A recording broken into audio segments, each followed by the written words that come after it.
Call to order.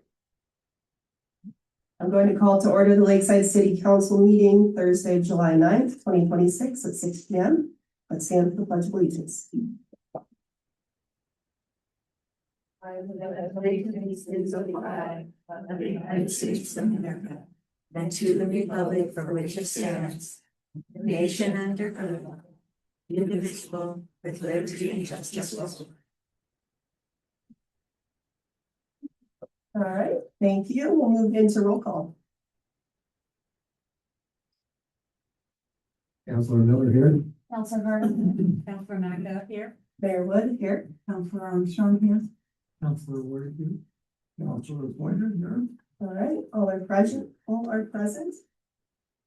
Before we approve the agenda, I want to add 2 items. Item 7C. Authorize the city recorder to enter into a service agreement with Flex Northwest.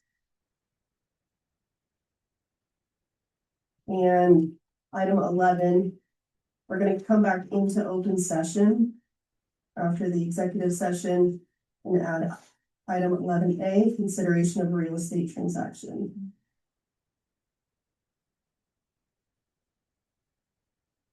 And that's it. Do I have a motion? I'll make a motion to approve the agenda as amended.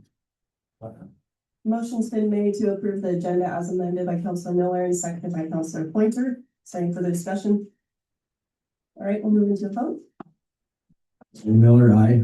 Councilor Harden, aye. Councilor Magda aye. Mayor Wood, aye. Councilor Armstrong aye. Councilor Ward, aye. Councilor Pointer, aye. Great, motion carries and the agenda is approved. We'll move on to item 5, citizen comments. We got quite a few here. Just a reminder, we like to keep them to 3 minutes, but I'm not gonna be too strict on that. We'll start with, is it Christine Lowry? Awesome. Come on up and stand at the podium so we can hear you into the meeting minutes, please.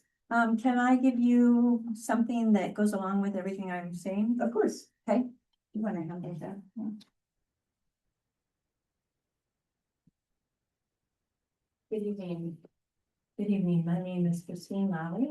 I reside at 1120 Cedar Loop in Lakeside. I have been a resident here for now 11 years.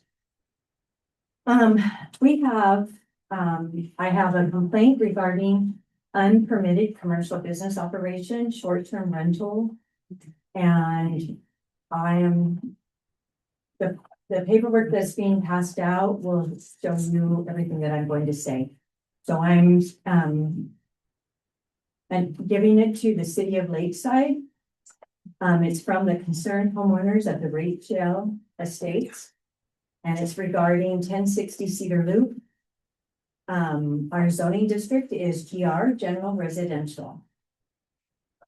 So to the Lakeside City Recorder, City Administrator, City Council, and the Mayor, we address, this letter serves as a formal complaint regarding an illegal, unpermitted commercial lodging business, short-term rental, VRBO, Airbnb, currently operating within the Rachel Estates subdivision. As residents of this neighborhood, we request that the city of Lakeside immediately investigate this property and issue another cease and desist order based on the following direct violations of Lakeside Municipal Code and zoning laws listed on the next page. We understand that this has been done, but as of July 4th, 2026, the property is still running as a VRBO at this current time without proper licensing and without approval of neighbors within the 100 feet required.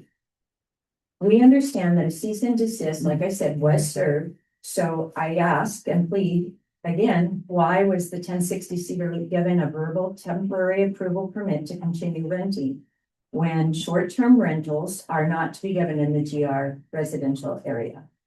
Also, that 1060 Cedar Loop VRBO does not have the required county tourist accommodation license either. We, as residents of Lakeside, Oregon, in the Rachel Estates neighborhood, along with neighbors bordering Rachel Estates, request that the city please enforce the rules and laws that are applicable at this time. Number one, they're going against a zoning violation. It's prohibited. The subject property is located within, like I said, general residential zoning district. According to the City of Lakeside Development and Zoning Guidelines, short-term commercial transient lodging is strictly prohibited within standard residential zones as well as Rachel Estates. Number 2, operation without a business license. As previously stated, this property is actively advertising, booking, posting transient guests on commercial platforms without a valid and active City of Lakeside license. A recent letter told to our neighbor Carl Coggins that the city recorder has issued a conditional use permit verbally approving 1060 Cedar Loop to continue renting out this to existing bookings. This conditional use permit says for existing bookings. So again, why are they allowed to continue to advertise on these platforms? Why was this allowed approval after the owners did not get a business license? We brought it to their attention as well as someone else that it was not properly licensed, but yet after cease and desist, they were granted a temporary permit and continue to advertise. Number 3, public nuisance and safety. This unpermitted commercial use alters the essential residential characters of our Rachel Estates. It introduces constant transient traffic, parking overflows, noise disturbances on our quiet residential streets, and creating an ongoing neighborhood nuisance. Over the weekend that we just went through on the 4th of July, there were 4 or 5 cars at this address coming and going and disrupting the Rachel Estates once quiet and protected neighborhood. Number 4, Cruz Health and Wellness Environmental Department indicated vacation rentals, as I previously stated, in Cruz County needed tourist accommodation license to be legal from the health department. And without it, they cannot serve or receive a license to be a rental accommodation. Number 5, short-term rentals. We understand short-term rentals are being considered as allowable in the GR zones, which should not include Rachel Estates. Yes, we do have a CCNRs, and we understand that the board isn't functioning under leadership yet. But each individual household in Rachel Estates was given the CCNRs paper, and they had to sign an escrow saying they did receive them. So even though at this time there is an official board for our CCRs, as told by Cruz County, these CCNRs are perpetual and and go with the land. And that is why each homeowner was given the CCNRs at their closings with the title company. CCNRs are still in effect, and the City of Lakeside does need to recognize this fact, please. As for Type 4 title company, 1060 Cedar Loop did receive the CCNRs, and they knew about them and still disregarded them.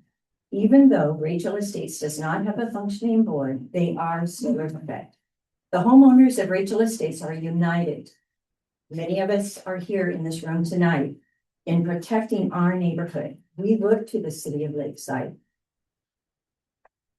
Sorry if I get emotional, but we look to you to enforce our zoning laws and to protect our residents from unpermitted commercial commerce. Our neighborhood CCNRs are also in violation. We are not asking, of course, the City of Lakeside to enforce our CCNRs of Rachel Estates, but we are asking you to recognize them and support what is currently registered since 2005 in Cruz County, which officially states they are perpetual and run with the land. We request each of you tonight, please, a formal investigation into this matter, an inspection of the active VRBO listed for this address, an immediate assessment of daily code violation penalties under the illegal rental operation ceases. Please keep us informed of any actions taken by your office regarding this file. And we respectfully appreciate you putting up. I know I was way past my time and I'm sorry, but that is from each of us, the undersigned homeowners of the Rachel Estates. As you see in your paperwork, each and every one but 2 individuals in our neighborhood have signed this petition, as well as the 4 that we could reach on the outskirts of our neighborhood as it begins. We are unified and we will continue to fight for our neighborhood. Thank you. So normally we don't like to respond to public comment, but since there's a lot of you here tonight, we want to we'll start from the beginning and kind of just talk this through and figure out what's going on and what works. Thank I think the first time we figured out that there was a short-term rental operating, someone had emailed me, I don't know if yeah, and I told Courtney to look into it, and she had found out that they were operating a short-term rental, sent them a cease and desist, and then I'm gonna let Courtney handle the rest because she's the one who's been dealing with all of it in the office, so she'll kind of catch you up on what's been going on and where it stands with all that. I would like to clarify on the record, they have not been given a conditional use permit. They have submitted an application for a conditional use permit. It will be considered before the planning commission on August 6th at 6 p.m. Letters were issued to any neighbor within 100 feet of the residence on July 2nd. With the holiday weekend, I know of one resident as of today that has received that letter. So I would expect those letters to be in hopefully early next week. But as I said, August 6th at 6 p.m. is when the planning commission will consider the conditional use permit. It is a public hearing. You are welcome to present written comments ahead of time or verbal comments at the time. Those notices are also on the City of Lakeside website under the Planning Commission for August 6th. With that being said, upon complaints from several neighbors, we did issue a cease and desist for the vacation rental. Within 24 hours of that cease and desist, the owners of that property drove over to Lakeside and submitted the proper conditional use permit application to the city along with the fee.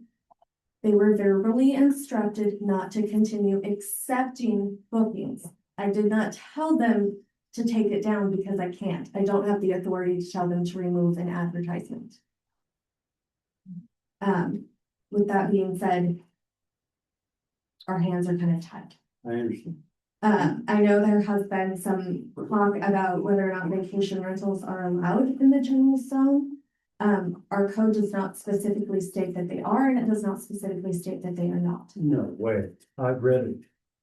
The general single-family zone has long recognized that certain land uses beyond detached single-family residences may be appropriate when evaluated through the conditional use process. The Lakeside Municipal Code authorizes a number of conditional uses within the zone, reflecting the city's longstanding policy that certain uses may be compatible with residential neighborhoods when individually reviewed and approved based upon the specific characteristics of the property and the surrounding area. Consistent with that policy, the city's zoning regulations have also long recognized that certain commercial activities may occur within residential areas when conducted in a manner that preserve the residential character of the neighborhood. The municipal code defines a cottage industry as a business conducted entirely within a dwelling that must be conducted so as not to give an outward appearance or outwardly manifest the characteristics of a business and must not infringe upon the right of neighboring property owners. These same principles essentially guide the evaluation of short-term rentals under the conditional use permit process. The conditional use permit process provides important procedural safeguards, including public notice, a public hearing, an opportunity for public comment, findings of fact, and the authority to approve with conditions, or deny an application based upon the applicable approval criteria. So what you're saying is those are the criteria, and if you guys feel that the criteria is not matching, it's not aligning with your neighborhood, then that the public hearing is a good time to come and do that. Because then they can either approve or deny that. So that would be a good time to bring all this stuff to the planning commission. Okay. And because at this point, we can't do anything to, we told them not to accept new bookings. I can't go knock on their door and tell them to take the listing down yet. So that's, we're happy to be open with you about what we find and what we come up with, but. Well, can I ask a question, please? Yeah. I don't mean to interrupt, I'm sorry, but if it was denied one time by the city, you, the mayor, and everybody else, cease and desist. What has changed to allow them to go ahead and do what they're doing now? It wasn't denied, nothing was denied. We were telling them to What stop, does the cease and desist mean? we were telling them to stop operating without a permit. Okay, That's what we told them to do. and they have a permit now? No, Okay, and they're still operating. it, I'm trying to understand here. I think what he's saying, if I'm not mistaken, Carl, is that they filed the paperwork, right, for a conditional one, and that's what allowing them to continue, Yeah, after is the what you're fact, saying, yeah. right? No, no, a conditional use permit is a separate application. So then why are they able to That's what we don't work understand. now then without a permit? I can't padlock their door. Well, I understand. But we're No, trying to but isn't understand that what a cease and desist is? how we got here. Stop That's what doing we're trying that. to understand. To get this far along in the process, well, how did we get here? When it was told it's illegal, you have to cease and desist, but all of a sudden they have a provisional license or whatever you want to call it to operate, and we have to go to a planning commission meeting for them to decide, which has already been decided once, according to black and white, common sense rules, what our rules or zoning rules say. I can't follow it. I don't understand. they don't have any sort of license to operate at this time. They're still operating, ma'am. We, I went on there today and booked for August sometime, or I mean, September, I think it was. Yeah, And they denied accepted me. it. They accepted it. that's, You know what I'm saying? that's great. I didn't follow through with it because I don't want the real, I live next door. Get down and up. I'm sorry, I apologize. We're trying to have a conversation. and we're I trying to figure understand, this so out. I have a bad habit of doing this. I extremely apologize. I Okay, appreciate every one of you for your volunteering to do what you do. It's a tough job and it's nothing personal. I understand the frustration. Okay. I totally do. I'm That, sorry. that information is great because we told them to not accept new bookings. So if they're accepting new bookings, then we can we can take another step further. I So am- we'll do that with that information. I don't know what that's. My hands are. The police said that I couldn't call and do a citizens whatever, but you guys could. To call them and say they're not listening, they're not adhering to the cease and desist or whatever you provisional said they could do. I'm not sure why we said they could do anything when they were illegal, even though they did the information after the fact. They have another rental, they know the process, they're not new to the rental business, this couple. Anyway, that's beside the point, but I don't understand why we even did that. But in any event, the police said, yes, I can do it, but the city could call them to go and shut them down, but I cannot. Can I say one more thing and I'll be very polite? I apologize. I looked at the docket for the August 6th meeting. There's another portion of that agenda dealing with 3 Airbnbs on Nye Court, which is right next to us. Applications for Airbnbs. What is going on? Why are we being assaulted? We're a quiet residential. The average age in our resident or our little area is 70 years old. Why is it all of a sudden going on? Are we being assaulted? Because is business taking over priority to your Lakeside citizen? Now I know this is not the time to discuss it. We'll discuss it at the business planning meeting. I promise you that. But I just don't understand what is going on. Well, we're talking tonight about getting an actual ordinance for short-term rentals because it's, That's why at we're this here. point, it's just conditional use permit and anybody can get a conditional use permit if they adhere to the, Okay. so at this point, it's technically unrestricted, you know, And I want you to understand that we didn't come here to beat you up. We're here because we noticed on the agenda that there was something relating to Airbnb. yeah, We're here curious, wanting to know what's gonna be planned or talked about, Yeah. because we're pretty adamant about this.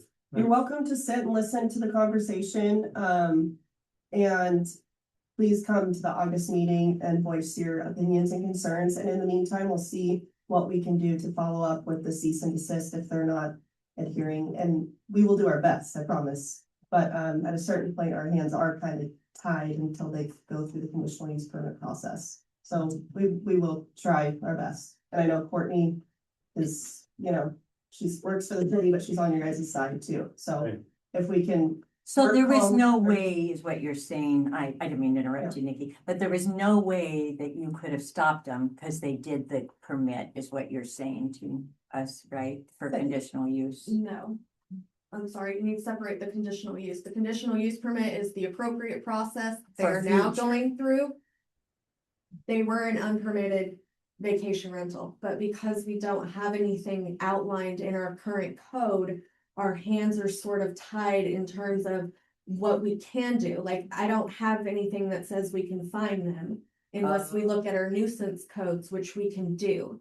But I can't just say you can't operate an Airbnb because there's nothing in our code that says you can't operate. an So there's Airbnb. not a follow-up in it. So Gotcha. there's some Missing. opportunities for us to review our code and find a way if there is. So that in the future, if this does happen, there is more of a recourse. Gotcha. There's one more question. Can somebody answer to me exactly what our code that we live in, the GS, I believe it's called, The general single family. okay, single residential, Mhm. has to say in the code about businesses, Airbnb or anything, whether they're allowed or not. The way I've read it a half a dozen times, they are absolutely not allowed at this time under what we've got going on, our zoning. Well, I can't cite it specifically, but that's what she was talking about earlier when she read Okay. that portion. I have it written down if you wanna. take it. Oh, believe me, I've read it many times. So there is sort of, if you look at the definition of a cottage industry and a home occupation, you can have a business in a single family dwelling. Conditionally permitted in the general single family zone. So that's how we're running the Airbnb system currently, but tonight we're trying to implement something different. So, I've got a question regarding the notification and also about the Airbnb itself. One is a notification, you mentioned 100 feet to the property. This affects the whole of Rachel Estates and the whole neighborhood, including Morningstar Estates as well. 100 feet, depends on how you measure it. We live right across the street to them, but if you go from their porch to our porch, well, we're outside of 100 feet, so we don't get to know.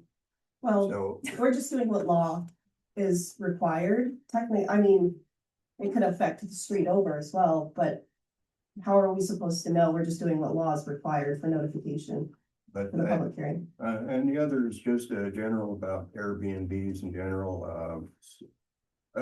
They want, though it's pretty pricey for this place, they're renting this place. It's a nice place in a nice neighborhood. And I think they're right $400 or $500 a night. And so that encourages multiple families to get together to rent it for a weekend, a holiday weekend like this, where there are 3 families, possibly more in that. So isn't that in effect against the restrictions of single family dwellings? So that is a great item that is written in the proposed Airbnb regulations to limit the amount of cars, to limit the amount of people that would be in those residences. Could I just, one more time, I promise. Lady here, like. Go ahead. There's someone else. Yes, I just would like to point out when you guys did deliver the cease and test, Yes. whatever. Needless to say, what they did do is they came out and put up cameras looking into their backyard, which is illegal. Not only that, they put up a no trespassing sign. That's what they think of all of your so-called stop doing this. I lived right across the street. I can tell you there were 5 cars there, 4 cars and a big truck, and they had ATVs. Look around this room. We're all over 55 in that neighborhood. We don't want to hear them going round and around the loop, you know, and then their kids are out there. I mean, we're one of the few neighborhoods that has a sidewalk. I come zipping around the corner to go to the store. They got their kids all out on trikes playing in the street. This is a 55 neighborhood. I drove a school bus for 30 years. I love kids. I don't want to live next to them anymore. You know, I mean, kids are great. Bye, go see grandma and grandpa for 3 days. Nobody's complaining about that. But we don't want to see a herd coming in every weekend whoopee. We're from Las Vegas, and I can tell you, Vegas outlawed them. Because unfortunately, people think that it's Partyville. Well, this crowd doesn't look like the Partyville crowd. That's the first point. But the disregard of your summons or your order, they have absolutely none. Number 2 is we had property down in, well, we still have it because we're selling it. Do they have industrial, commercial insurance that anybody that gets hurt over there is going to cover that? Because I'm personally being sued right now because a guy fell out my front door. So I want to know, are they paying for commercial rate insurance? That's another thing the city needs to look at. What is their coverage to protect not only the people, but they're shooting fireworks into our house. This neighbor had to go out and tell them to knock it off because it was frightening all of our little dogs. Yeah, So, I mean, understand your it's frustration. just totally Yes. inappropriate, zoning. Yeah, for this. this is all stuff you guys need to tell the planning commission, seriously. They're the ones who are gonna be making the decision about approving the permit. So these are the people, not us. We're not gonna either approve nor deny it, so. Right. They Yeah, have it save listed all your for shit for zoning them. 10 people. They have it listed zoning that'll sleep, how many, Christine? Because I've never really got. 10, and they should only be licensed for 8, actually. But Yeah, it's, an Airbnb has their own, Standard. insurance requirements and, yeah, requirements for beds. You can technically put like 12 bunk beds in a house and say it sleeps 24 What? people. So, What It's- Airbnb says is 2 persons per bedroom plus 2. yeah, it's, So if you have 3 bedrooms, that's 6 people plus 2 is 8. okay, yeah, I'm not I know, familiar with it's the not your exact, fault. yeah. I understand. Okay, and we do have a lot of things to talk about tonight, so I appreciate you all coming. Like I said, we'll try to stay on top of it, and if we have maybe a liaison with you, we can communicate with you, so she's not getting inundated with a bunch of stuff, and we'll keep you posted and come to the August meeting, okay? Could I And possibly just ask one short? Oh my God. Go, Carl. Everybody believes in Google, right? I Googled, are Airbnbs allowed in zone GS in Lakeside, Oregon? It comes back and says, no, operating a short-term rental or Airbnb in the general single-family zone in Lakeside, Oregon is prohibited. Vacation rentals are only permitted as a principal use in the general commercial zone and are conditionally permitted in the marine, commercial, and recreational zone. that's just a Google overview. If we wanna run through the code, we can That's go fine. through it with you and sit down and show you. This is just how Lakeside's been operating I for know. like 15 That's, years, that's so, what worries me, yeah, is when the code starts changing.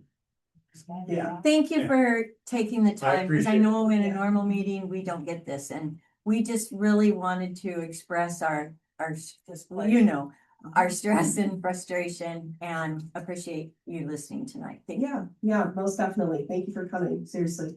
Did- you I wanna was say- just gonna, restate what you said is, basically, they just need to revamp the code to cover it, so they can enforce it. Yeah, As of Right. Right now, they can't do that. This is our new. So I totally agree with that. I'm just worried about the this is our revamping new. the code to allow it. So I do, Code. I run a property management company, a long-term one. What? And VRBO is not governed by the state, Right, otherwise there'd be recourse. Okay. So it falls under a city jurisdiction, but until they do the appropriate code enforcement, they can't do anything. So. Thank you. Possibly, yeah. I have one thing to say, what no one else has said in this room. If all these businessmen that are doing the Airbnbs and rentals and everything, they know Lakeside has no power to do anything over anybody. That's why we're getting these businesses now, and they're just gonna be more and more and more. Because the word's out in all these businessmen and all these other cities that Lakeside doesn't support anything. They haven't in the 10 years I've lived here. We don't even have a police officer. Okay, we don't need one maybe, that's fine, but they know that City Hall doesn't support any of the wrongdoings that have happened over the years. There's no support. And they know that. That's why businesses are starting to come here because it's easy. It's easiest place to get into with a business than any other city out there in Oregon. On Yeah. the coast, inland, everywhere else, because you guys have no power. Okay, Yeah. thank you. Thank you. All right. Do you want your packets back to take to the next meeting? We have plenty. Yeah. Okay, there's two more comments on here. Would you like to comment? Just quickly, I'll yield the majority of my time to Christine, and that will help her feel better. But please remember that the gentleman here that's asking all the questions, they are living next door. Yeah, And that is, their bedroom is really close, and that is not a fun thing to survive. understandable. Yeah, We bought our home to retire here. yeah, We neither one of us have that much longer to live. And we didn't want to have to listen to all the stuff that's going on over there and stuff every single weekend. since we can't enforce the CCNRs, have you looked into what you could do civilly as well? Okay. Yeah. Yes. We civilly, as with our CCNRs under the state law, we can take them to civil court if we need to. But Okay, we're praying to God. yeah. We're Don't all wanna have to old deal people with not a lot of money, that the city's gonna take care We of. all have a Use split. common you sense know? and take care of it. But that's our final recourse if necessary. Have you reached out to Airbnb? Yeah, they, Airbnb won't talk to us. They Yeah, say, talk to your host, and the host doesn't want anything to do with it. well, they say they'll go to their legal She won't, department. she won't say hi, nothing. They totally, yeah. File the complaint. I'm sure you've explored, yeah, I'm sure you've explored every avenue, so we will work to see what we can do. We appreciate it. Yeah, thank you. All right, That's what I'm thinking. we shall move on to our consent calendar. Yeah, they don't have.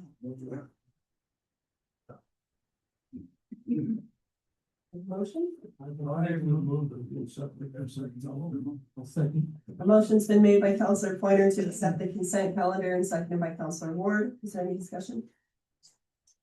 I just would like to see the financial a little bit bigger. Yes,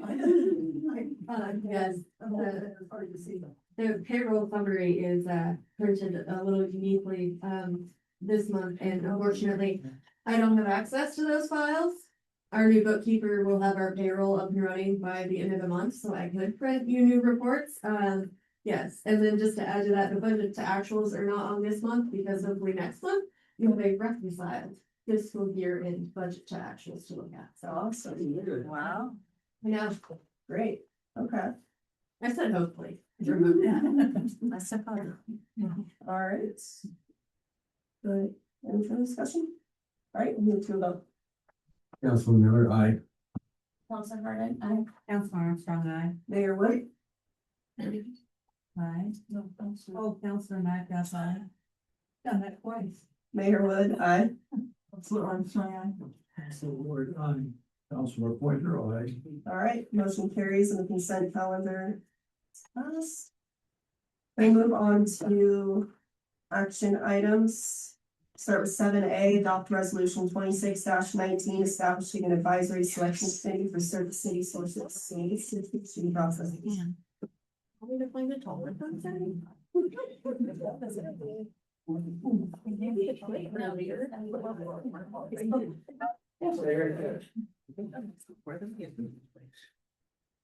Sunday? I was waiting for you. Oh, okay. My apologies. I didn't know that was me. Nope, I'll get to talking. Good evening. The city periodically conducts recruitment processes for employment positions and solicits proposals for professional services, equipment purchases, and other procurements. While these evaluations have historically involved staff and at times members of the city council, the city has not previously adopted formal policy establishing the purpose, composition, or authority of the committee. Resolution number 26-19 formally establishes an advisory selection committee that may be convened by the chief administrative officer on an as-needed basis to assist with recruitment and selection processes. The committee would provide advisory input only and make recommendations.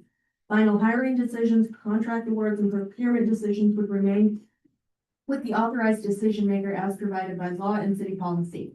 The proposed committee would consist of the chief administrative officer, 2 council members appointed by the council, 2 at-large residents appointed by the council, 1 alternate council member to serve when needed, and up to 3 department managers at the discretion of the chief administrative officer. The resolution also establishes expectations for committee members and clarifies that the committee serves solely in an advisory capacity and is not intended to function as a governing body under Oregon Public Meeting Law. Adoption of this resolution provides a consistent and transparent framework for future hiring and procurement processes while preserving appropriate administrative authority and council oversight. There's no fiscal impact. Alternatives are to adopt resolution 26-19, amend resolution 26-19, and then adopt, table the matter, and provide direction. Staff recommends alternative number 1. And attaches a draft resolution. Great, thank you. We've been needing to do something like this. So since it has 2 members of the council, then no quorum would be present. Correct.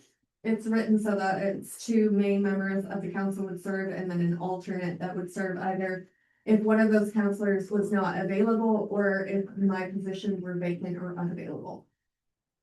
But still 3 does not constitute quorum. Yes, ma'am. The charter says that the mayor appoints, and you have in here that the council assigns.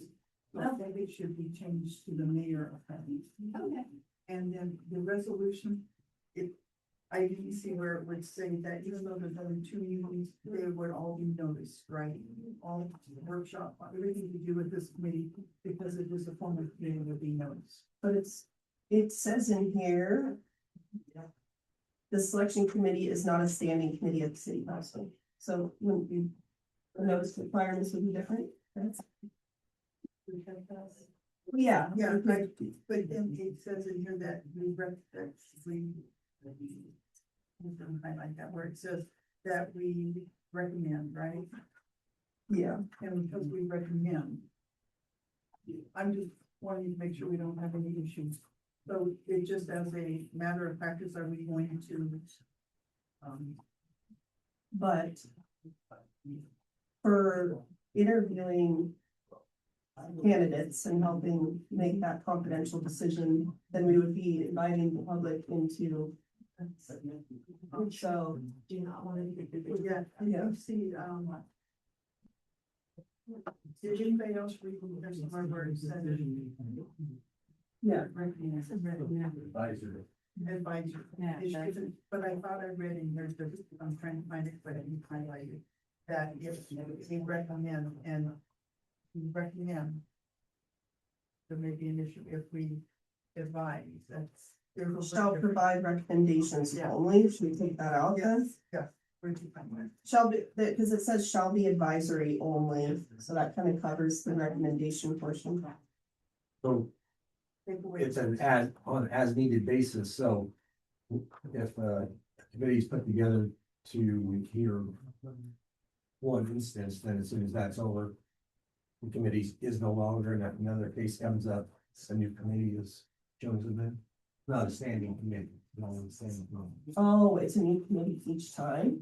I'm That's asking. gonna get a little bit. Yeah.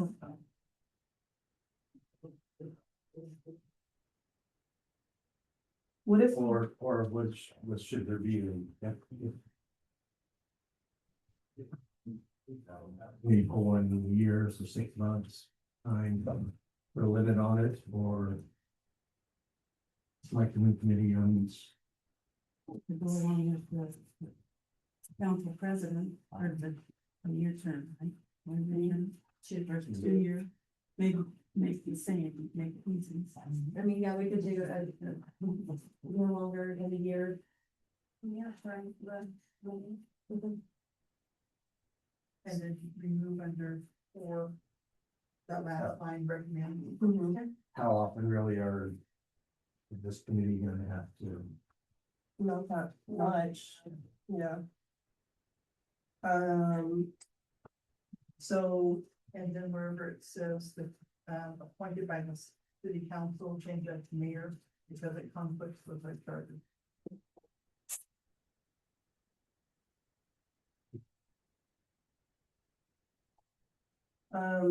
should we also, in section 2, under purpose, the fourth bullet point down says provide feedback and recommendations. Should we just take out and recommendations?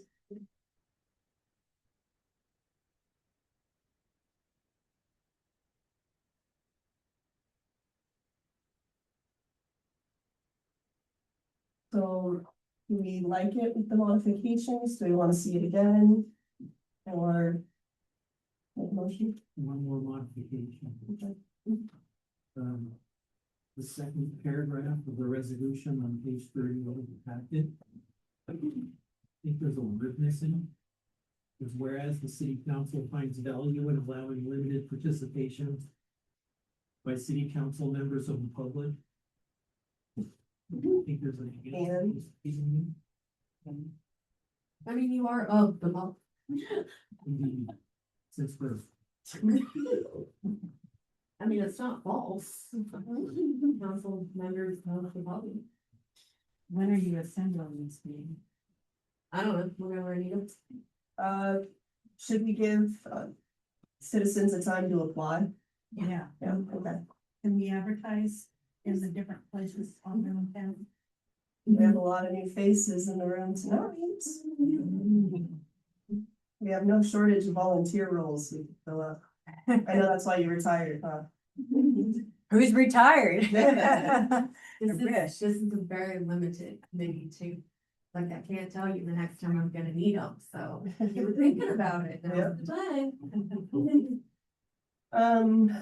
Okay, well, with those modifications, do we want to make a motion?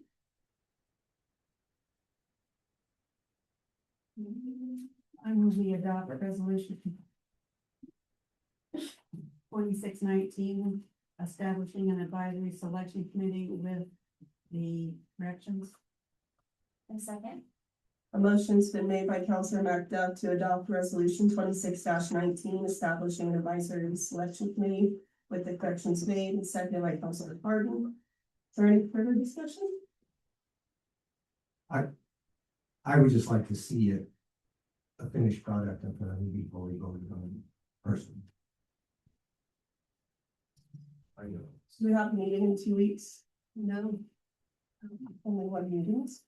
no, I'm not planning on a work session. That's why we have discussion items tonight. Okay. Brittany needs vacation. Yeah. Not that I'm actually taking vacation, that's it. Yeah. Okay, well, Is this urgent? Formation of this committee? No, we could certainly table it to the August council meeting. Like I said, I don't know when I'm gonna need it next. But yeah. why don't we do that so Tom's happy? I Don't want to see him mad.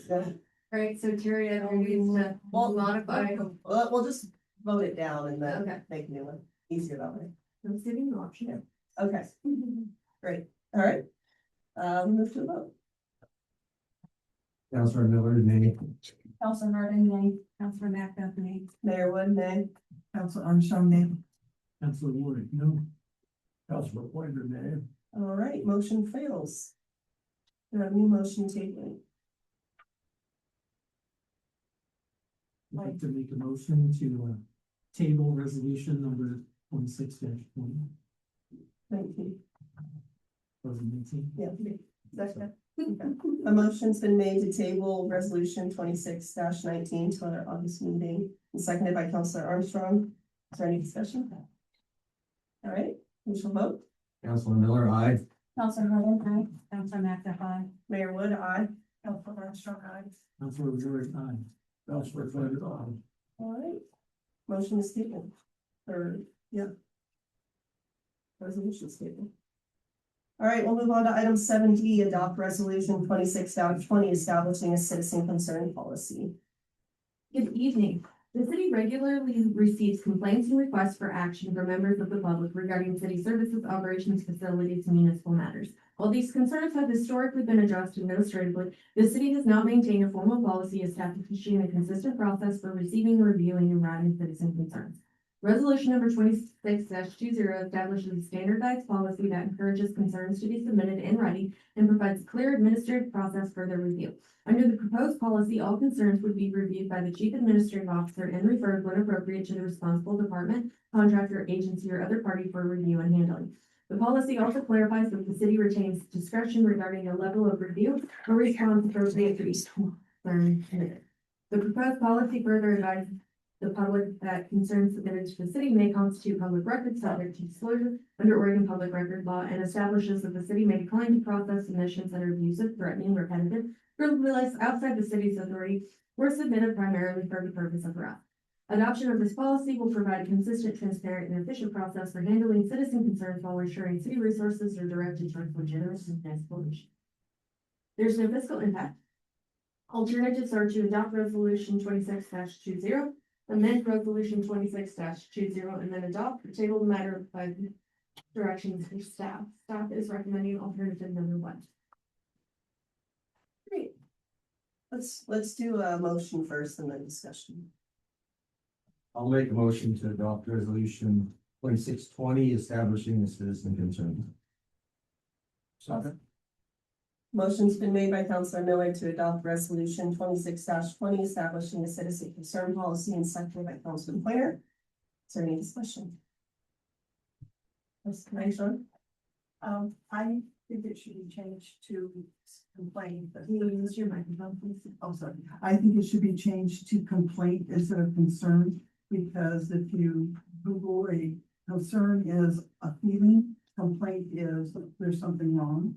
And I think that we should have a form, and I think it was mentioned that you would be making a form because you're requiring certain information to do it. So we really need a form to go along with this resolution, so it's an official city form.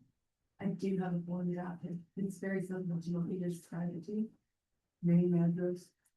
Yeah, name, date, address, email address, location of concern, description of concern, office use only, date received by whom, forwarded to whom, on what date, what they did, and then I sign off on it before manager files it.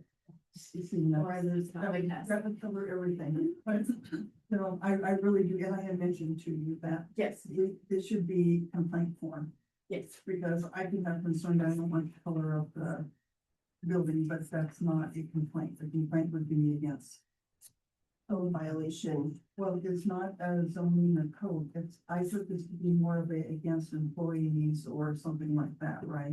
No, It's all of the above. It's just like a general, my neighbor's dog is barking. yes, more code. I mean, if someone has a concern regarding an employee, I would hope they would come directly to me. I don't want to see it on a form. No, this is more of like my neighbor's operating wood cutting business, and all I listen to 24/7 is chainsaws. Is there something you can do about that? The house next to me is hoarded. Is there something you can do about that? So it's just organizing our current system a little bit differently. Yes. And outlining it, and having a resolution for it. Yes. Okay. So it would be more of a concern, a complaint than not a concern. Yes. So will we have a time limit so that we can respond in a timely manner to the public over the complaints?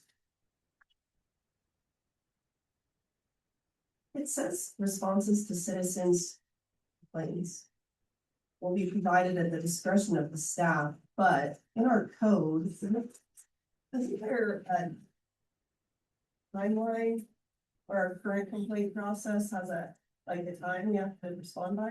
Or is that public records request? So we get that? Oh, That's public records, or those are very specifically 10 days for the initial. 10-15. Oh, 5, 10, 15.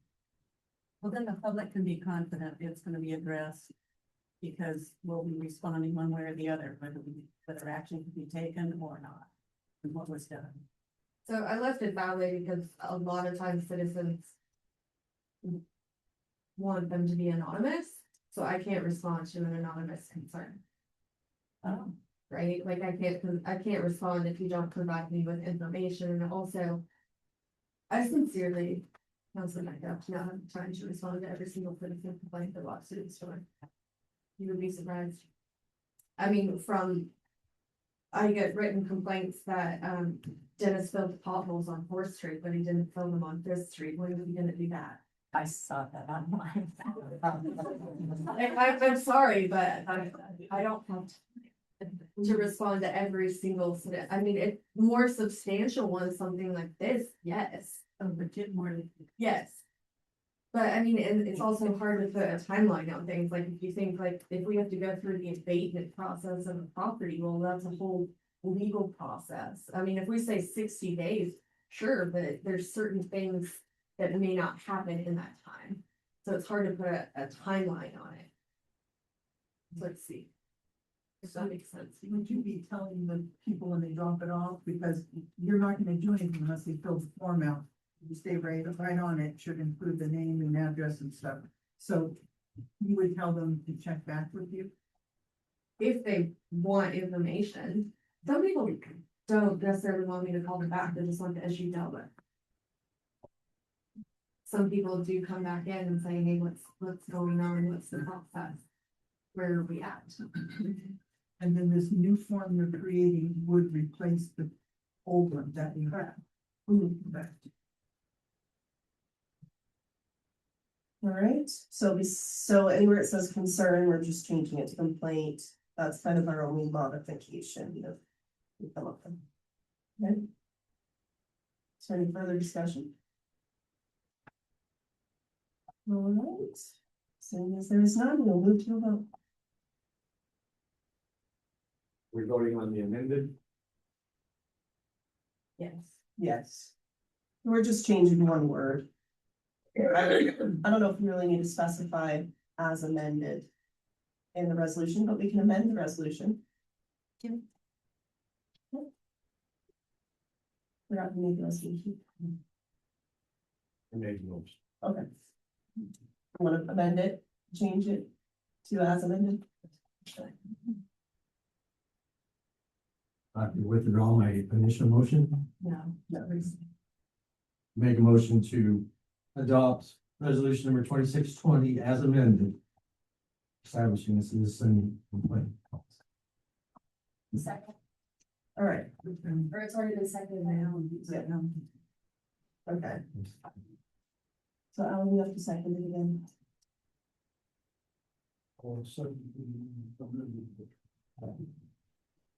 The motion's been amended to say we will adopt resolution 26-20 establishing a citizen concern policy as amended. And seconded by Councilor Boyer. Is there any further discussion? All right, we shall vote. Councilor Miller, aye. Councilor Hart, aye. Councilor Macca, aye. Mayor Wood, aye. Councilor Armstrong, aye. Councilor Ward, Councilor Winter, aye. All right, motion carries. Resolution 26-20 is adopted. We'll move on to item 7C.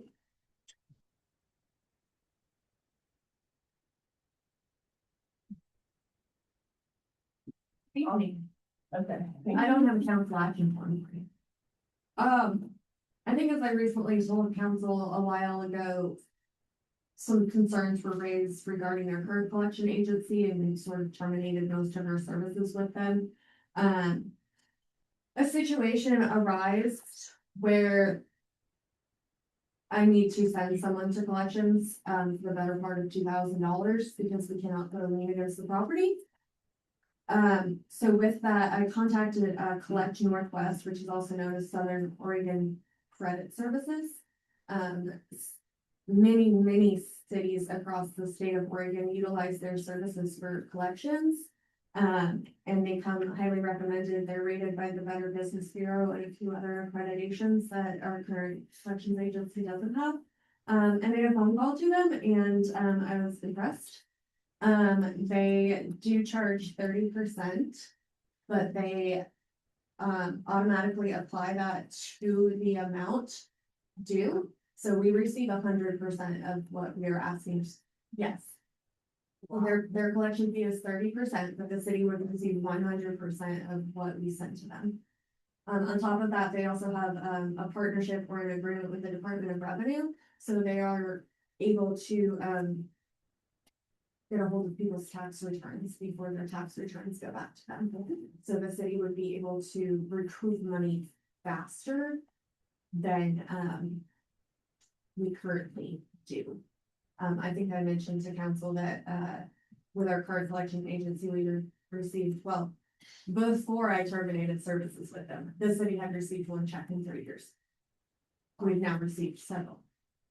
Anyways, I don't believe I have the authority to enter into a contract, so I need council's approval to enter into a contract. There's a $250 setup fee. It's I don't want to say month to month, but we can terminate the contract at any time. We're not necessarily held to it, but I think it's a really good move for the city, and I'm happy with the company.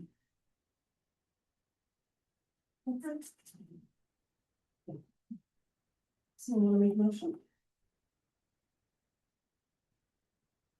We authorize the city recorder to enter into a service agreement with the Collect Northwest. Second.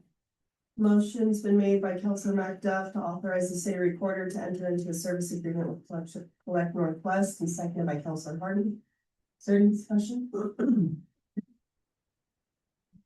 Sounds good. Councilor Ward? So just to be clear, aside from the $250 setup fee, there's no fees for this service unless they collect money on them. Yes, but no. So they add, so let's say we turn someone over for $100. Right. The amount they're going to collect is $130. Right, okay. Yeah, so we don't lose money.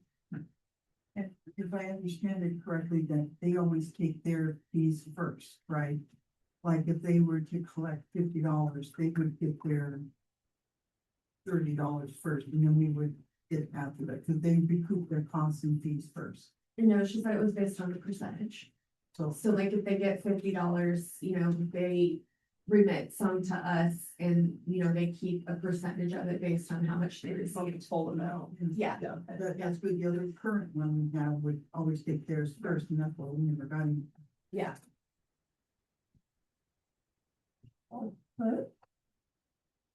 No. All right, we'll move to a vote. Councilman Miller, aye. Councilor Harden, aye. Councilor MacDuff, aye. Mayor Wood, aye. For Armstrong, right? Councilor Ward, aye. Councilor Pointer, aye. All right, motion carries. We will move on to our discussion items, 8A, building department transition. I'm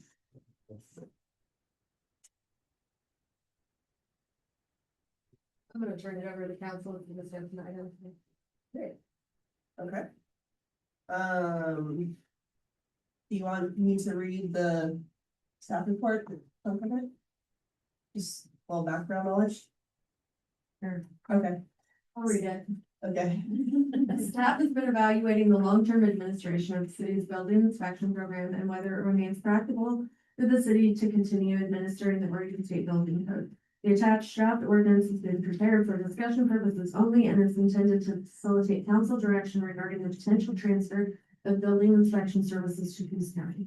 Pursuant to ORS 455.148, under the proposed concept, the city would discontinue administration and enforcement of the Oregon State Building Code and designate Coos County as the building department within the city limits. Building permits, plan reviews, inspections, and code administration under the state building code, which thereafter be performed by Coos County. Importantly, this proposal does not transfer the city's local land use authority. The city would continue to administer and enforce its zoning ordinances, flood damage prevention regulations, nuisance code, and other municipal development regulations. Applicants would still be required to obtain any applicable city land use approvals before receiving a building permit from the county. Over the past several months, staff has discussed the potential advantages of transferring the building program, including allowing a dedicated building department to administer and conduct inspections, providing applicants with greater access to inspectors and staff, reducing the city's administrative workload associated with building code enforcement, allowing city staff to focus on other municipal responsibilities and maintain local control over land use decisions while utilizing county resources for specialized building code administration. If the council wishes to pursue the transfer, staff will coordinate with the Oregon Department of Consumer and Business Services in this county to establish an orderly transition through the implementation schedule consistent with state law. What would be the cost? I remember. The county would do it for free. Well, no, like we charge for the building permits and all of that, so the county would just keep those costs because they would be administering the program for us. So we would have lost permit revenue, but we wouldn't be doing the administrative overhead. Right now, the city is taking a loss on our building permits regardless. And that's just, and then we would no longer have to have that checking account that costs us money. Correct. Line item. Yeah, line item, Yeah. have to have it. So we would save money there. Correct. Or if I'm, I know, if I'm correct, the other counties cities that do contract with the counties, they charge a fee to process like the land use and that kind of stuff, and then they give something to the county, to them to take to the county, do their permit. Is that what we're gonna do all of it? We didn't have a procedure. I mean, we'll have to establish a procedure if this is what council wants to proceed with. And figuring out how all of that works. And what, if anything, needs to transfer hands. I mean, the county would still have the ability to, because right now in the online system, if Henry or Flanner needs to review it for land use compliance, you just assign it digitally to him, and then he gets an alert that says he needs to review this. And then, you move it on in the workflow, so the county would still have that ability. And so the system automatically outlines every step that needs to happen for different building permits. So if the system automatically would trigger that Henry would need to review it for land use compliance. And then he reviews it, clicks a button, or there's the option to kind of hold the problem, which we may need additional information. We already contract out for Henry and the building inspector, correct? Correct. So, yeah, it's not even really done in-house besides you guys processing permits themselves. Correct, which my understanding is we would not have to do it more. I mean, It would free up staff time. spend a lot of time going, oh, this needs to be assigned, this part needs to be assigned, this part needs to be assigned, and then. Unfortunately, we usually Taylor from Northwest Code Pro emails us and it's like, hey, you have 5 permits that need issues. Like, oh, oops, sorry. I think Sorry, that loses citizens. money on the whole process for quite some time. With nothing else, the banking account, the checking account was costing us everything, even if we don't issue any permits. Yeah. But would the county then do the Harry or whoever we do, would they be sending it to him and he would be out? No, Right? no, we have to keep Henry for our land use. So Oh, planning commission is the land use, building department is permit. So our land use code remains with the city, we'd still have a planning commission, and that would include conditional use permits, variances, anything in the floodplain, but like. Electrical permits, mechanical permits, plumbing permits, structural permits, that would all be handled through the county. okay. So then we would still be able to build for Henry. Yeah. We'd still be responsible for billing the people for that, but would the policy we put in have a fee for staff time? Like I said, I talked with Powers, I believe it was, in River Point, and they said that the people come to them, they have a checklist saying that, yes, you can do what you want to do, and they do. Henry, and then they give the people something, and then they start dealing directly with the county, but they have to pay their city, a fee to start it. So Henry's time is billed directly through Acela, which is the building permit. So he would bill the permittee who pays it. And then. So now that I'm thinking about it, we would need to work out with the county that they would need to either remit that portion to us to pay Henry, or they would need to pay Henry directly. So that is something I would, But then I'm asking about the extra fees for staff time. It has nothing to do with the county. Like I said, when I talked to them, it was a year ago, that they said, like, if I wanted to do something, I would go to them and they would say, okay, you're to start the process here, and then you have to pay, whether it was $100 or something to them. They would do what they had to do, and then they would say, okay, yes, you can go ahead and get your permits, and they would send you over to the county planning department, and then they would issue my permits. Are we gonna do something like that, so we No. compensate for staff time? I don't know if they've done a lot of stuff. yeah, Amanda and I would be out of the equation. It would be Colton County. It would be interesting to see Powers model. Or how they do it now, you know, it give us a little insight on how to proceed, but. But they said they still handle it, and then the county, once all the permits are done and signed off, they give people something to bring back to the city to hold up case. So it does involve staff time on them, but maybe it's different for us, I mean.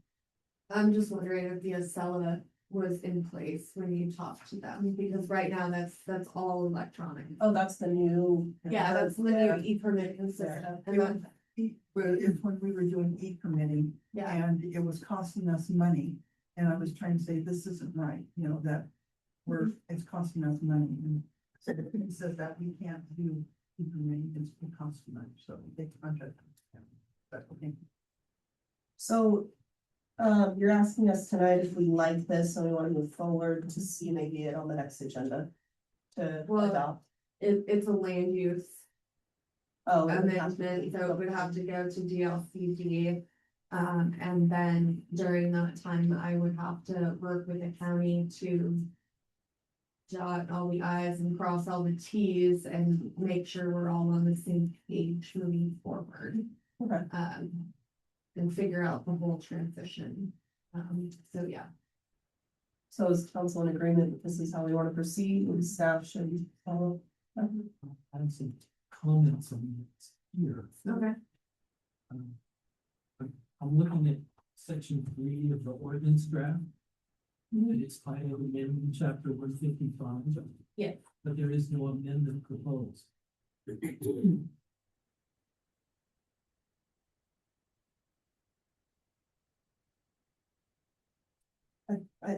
What I understand is they're just changing the wording, right? No, Oh, that would be an no, amendment, yeah. but there's no amendment proposed. And I question whether we need the first paragraph of that section at all. Section 155 contains only 4 mentions of a building inspector, inspector, excuse me. It's not defined anywhere in that section of code. There's no indication as to whether this is a city staff member, a contract service provider, or other form of outsourced service provider. There's 3 instances in chapter 155 regarding building permits and occupancy permits. The building permits are explicitly required, the occupancy permits are optional, which I've always found odd.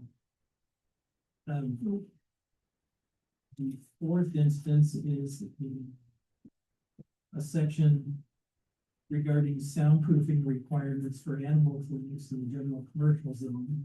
Where they want that to be approved by the building inspector. The term building official is found only 3 times.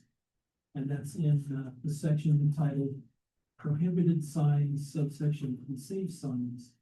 And it has nothing to do with building permits. I don't feel that we need that paragraph. Well, would this be an opportune time to clean up some of those? I was just gonna say, should we just go through the whole, review the whole ordinance? Good God, no. I just meant. That's half our code book. I just meant. Should we take this opportunity to amend the sections of the land use code that reference building official that it sounds like may not be appropriate? I think if you review them, you'll see they don't need to be amended. Okay. But I do encourage that review.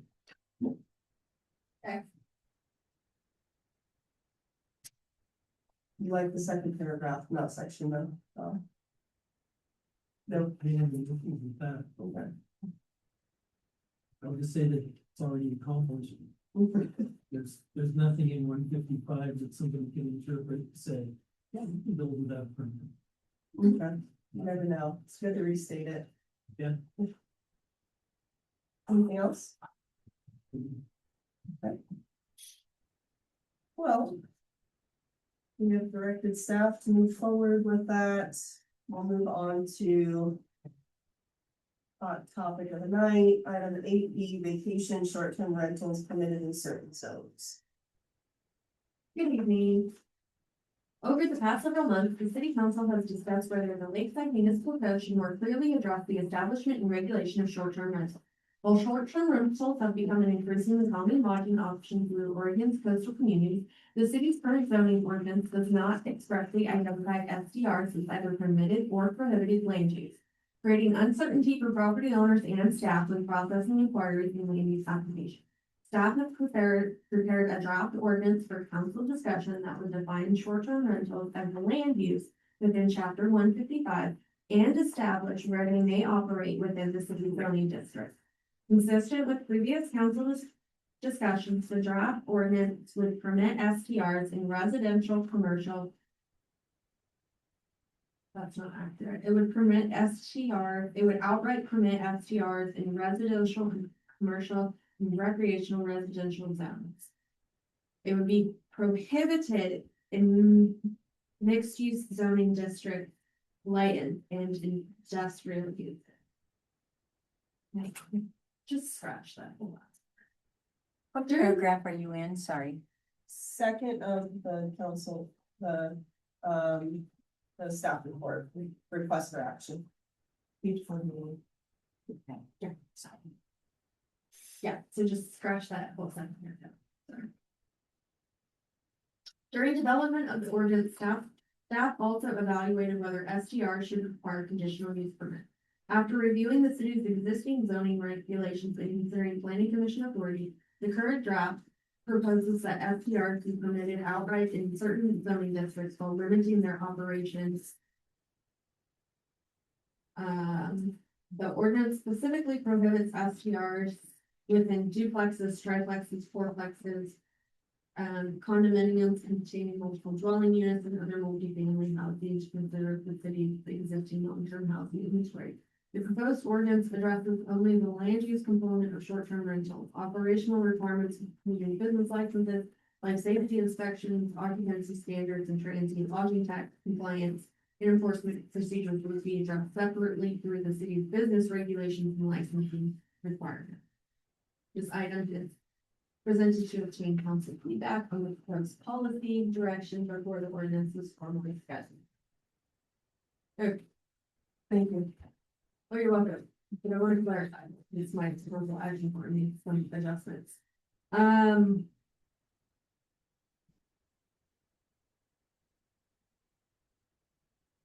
now it gets confusing. So if I remember correctly, the ordinance is drafted that vacation rentals would be outright permitted in the general single family zone. It would be conditionally permitted in the marine commercial zones. Could you read that again, please? Yeah. That last two sentences, I didn't get the first one. What I just said, Yeah, I said if I remember correctly, it would be permitted outright in the general single family zone. This is a that draft. Airbnb, This is a draft. And the commercial zone. It would be conditionally permitted in the marine commercial. And then not permitted in any type of a multi-family dwelling unit, so no triplexes, duplexes, apartments, just can't have one. They're not allowed in the industrial zone ever. And I don't remember the others. What's the lawfully established manufactured home? So. If you're a manufactured home in general. Or residential, yes, how would it be? Is that, why is that? Oh, you can. Yes. Oh, shall, okay. Yes. I got it. Sorry, Essentially, it would limit them to a single family residence, got it. whatever that is. So Airbnbs are, your, that statement stating that Airbnbs would be allowed in a single family home, whether it's manufactured or whatever, and the GS zone. That's the proposal? Yes, that's the draft or discussion.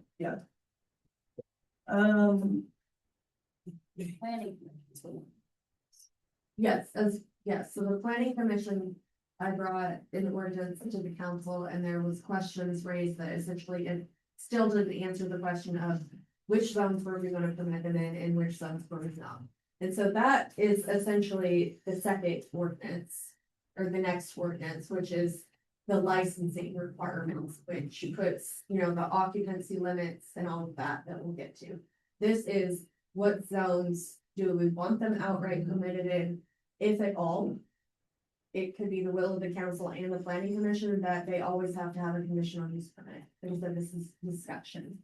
Right? Yeah. You can restrict them in certain zones, you can conditionally permit them in certain zones, it's kind of for discussion.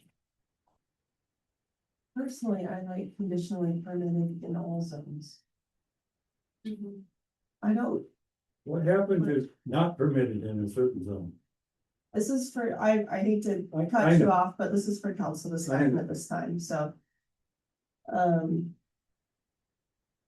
Because currently the general commercial can have a Airbnb without conditions coming. I can address that. Yeah, please. When you're looking at uses, permitted uses and conditionally permitted uses, to the zone in which thinking about using your property. In general, you're allowed to use a conditionally permitted use for anything that the code says you do it, or any use that's substantively similar to that use. And as a vacation rental or short-term rental is a form of lodging, if the current code says you can do lodging in that zone, then you can do a vacation rental. If there's a single family home that happens to be in that zone. Right, so, general commercial zone, lodging is a permitted use. Oh, okay. Any form of lodging. Yeah. And in the marine commercial zone, any form of lodging is a conditionally permitted use. Any form of. Okay, that makes some sense. The vacation rentals are already allowed now. Okay. They're also currently allowed in the recreational residential zone, because there's a conditionally permitted use for commercial enterprise that's associated with permitted use. And even though that was originally intended to be for RV parks, so they can have store boat rentals or something like that, because the language is broad and because a single family home is a permitted use, it follows that the commercial enterprise of lodging in that single family home is eligible for a use. Okay. And that's currently the legal, which is code. For that zone. Yeah, Yeah. for that, okay.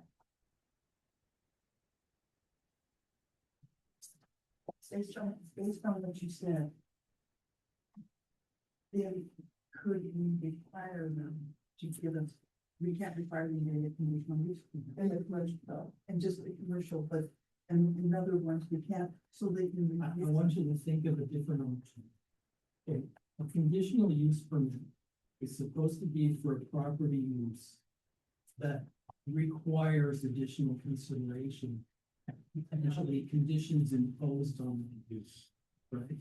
So if you want to put limitations and restrictions on vacation rentals in single family homes, which is a good idea, instead of making each one a conditional use permit that requires planning commission review, you set up a set of standards and you apply it to all those. okay. Otherwise, you're putting, a financial burden and a delay of months on anyone getting permitted for that. And that's going to just increase the incentive to go under the radar with no authorization until you get caught. But you're proposing. Would it include the neighbors being notified or having any input, or if it's just this house meets this criteria, then is it automatic? Don't know if you could do that or not.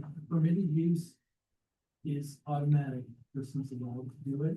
But we have numerous types of permitted use where we have a subsection of code that says for this particular use, you have to meet all these requirements. We have really extensive ones, AV parks, gas stations, right? So those additional requirements are required regardless. So what could we do to protect? Well, could I make a suggestion, Counselor? Or do you think it might be helpful if we went over the second one first and then came back to this? Sure. Okay, I just feel like a lot of their questions could be answered if I go over the business regulation section of the vacation rentals, which is the restrictions, essentially, the rules that they would have to follow in order to get a permit. And I want to preface this with something. Yeah. We've got language you want to put in the land use code, and we've got language you want to put in the code chapter that deals with business licensure. Correct. And we should be keeping in mind which ones should be changeable by ordinance and which ones should require a deeper process. And any change we make that's going to be really difficult to reverse or alter should probably go in the land use code. And anything that's something we want to be able to change as the needs of the community shift on a shorter term basis, or is directly applicable to the licensing process, belongs in Title 11 instead of Title 15. So you're saying that this should also be land use? Is that what you're suggesting, or you're No. not suggesting anything? Just knowledge. Let me throw out an example. One of the things in the proposal is a limit on the number of properties that can operate this type of business.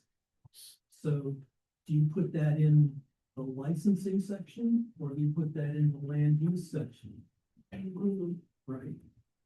So if you put in a limit today and you find out that it's a disaster and you want to change it, it's going to be an involved process to amend it. If it's in the land use code. If it's in business license section, where reasonably it could be, that's something that the council can change by ordinance. Okay. I just want us to keep that in mind as we get through it. Okay.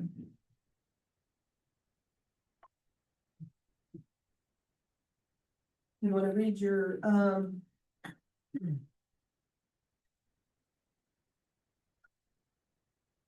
thing? Self-report. No, because I think I just screwed up with that. Oh, thanks, Tom, I found it. We're gonna skip the first paragraph, because that doesn't apply anymore. The proposed ordinance would establish a city licensing program requiring all short-term rental operators to obtain a vacation rental license prior to advertising or operating a short-term rental. Licenses would be issued on a property-specific basis, would not transfer upon sale of the property, and would require annual renewal. The draft also proposes a maximum number of vacation rental licenses within the city to help preserve the availability of long-term housing while allowing continued opportunity for visitor accommodation. The draft ordinance includes operational standards addressing occupancy limits, off-street parking, noise, refuse collection, local emergency contacts, tsunami evacuation information, and guest notification regarding designated ATV routes within the city. These standards are intended to promote neighborhood compatibility, public safety, and responsible operation while recognizing the important role tourism plays in the local economy. The proposed ordinance also establishes licensing procedures, annual renewal requirements, inspection authority, and enforcement provisions, civil penalties, hearing procedures, and appeal rights. Existing short-term rentals would be provided with a transition period to obtain the required city license while bringing operations into compliance with the new regulations.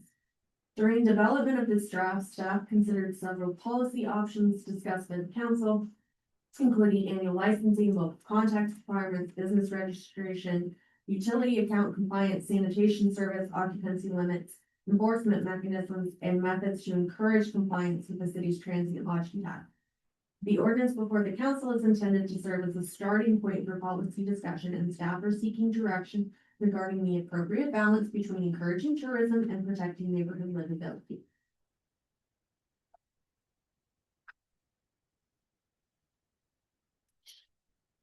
So this walks us through the process of which to obtain a license.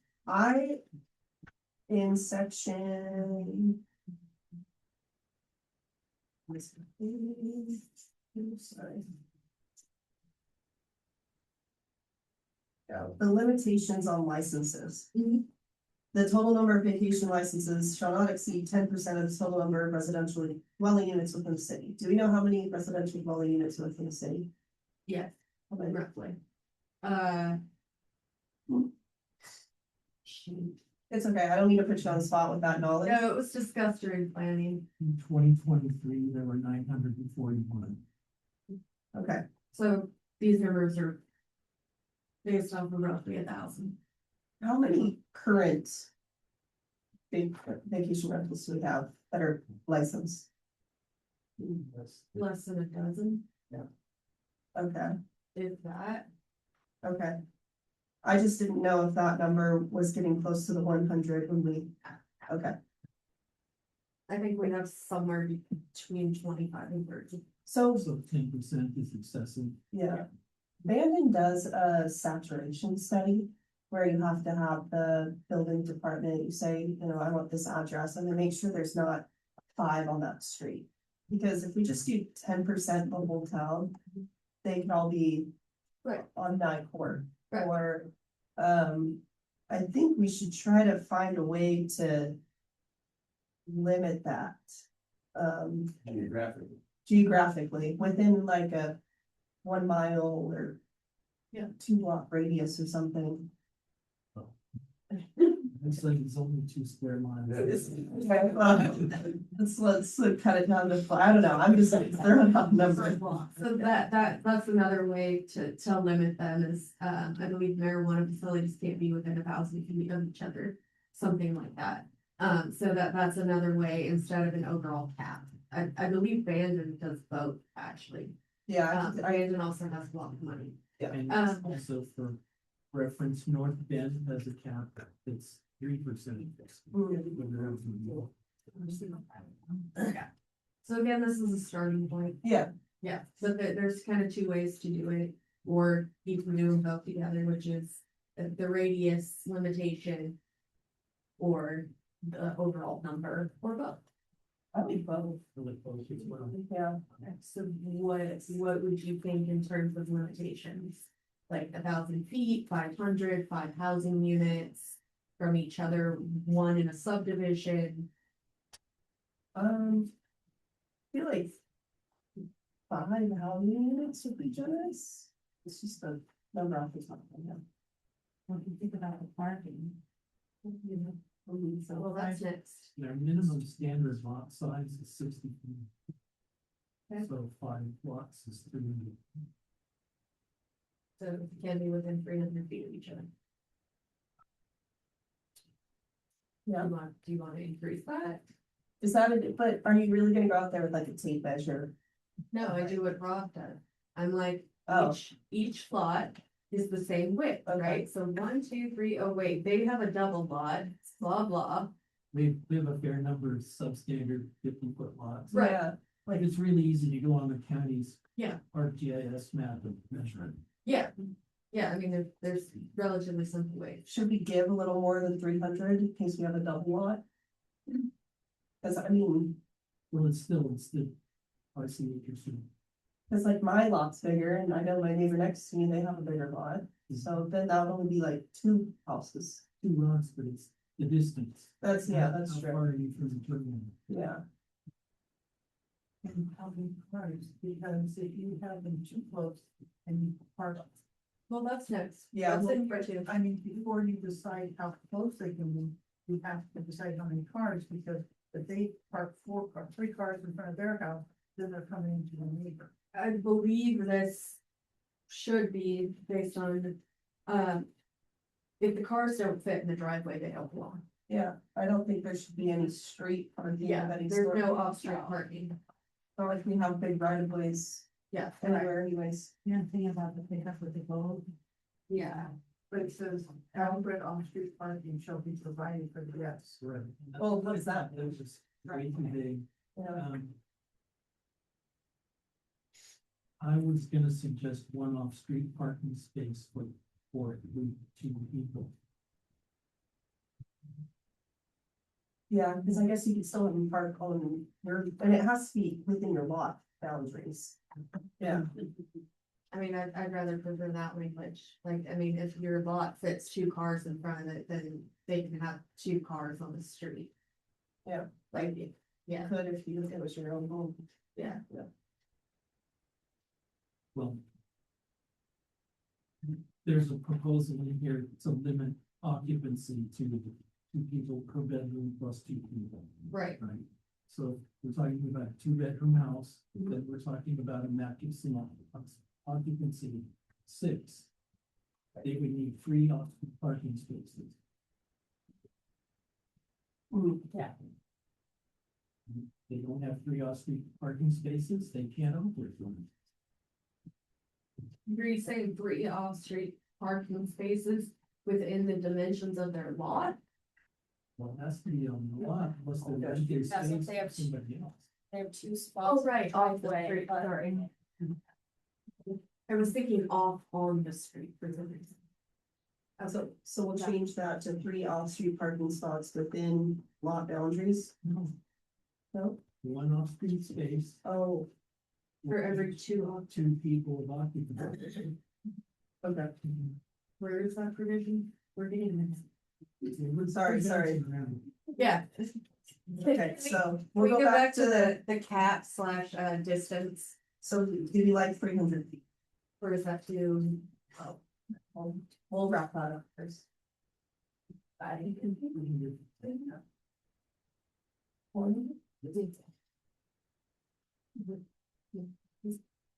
Raise your hand if you like 300.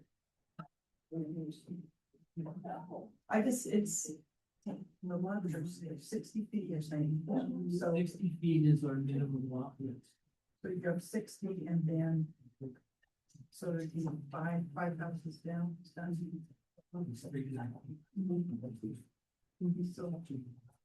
That's funny, that's funny. Okay, let's see. Alright, 400, and then the cap within the total city, should we drop that down to 5% or 5%? Because that would be. Yeah. Or 50 licenses, whichever is less. Okay. It's on the. So if there are 940 some residential properties. And as far as I know, we don't have any.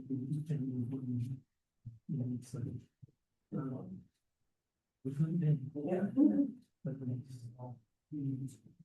5% would be 47, and 3% would be 20.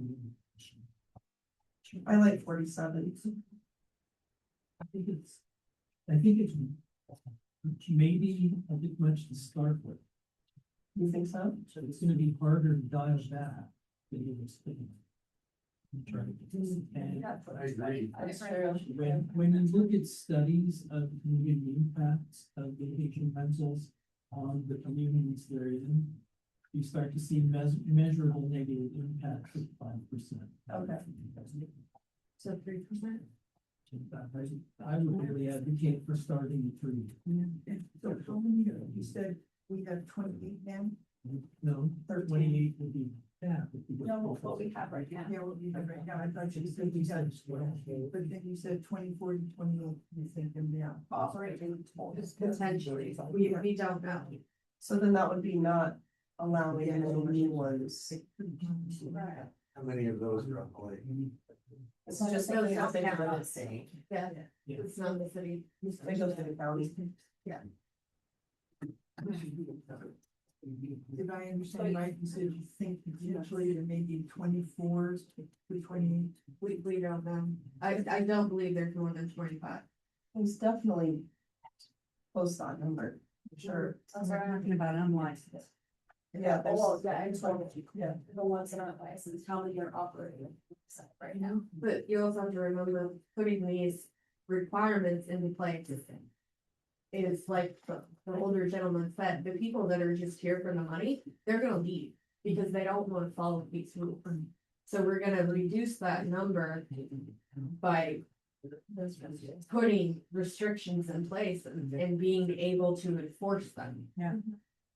So That's the point. Yeah. 3% were 28. Right, 28. We have approximately, say we have 1,000, around that, 3% diversion.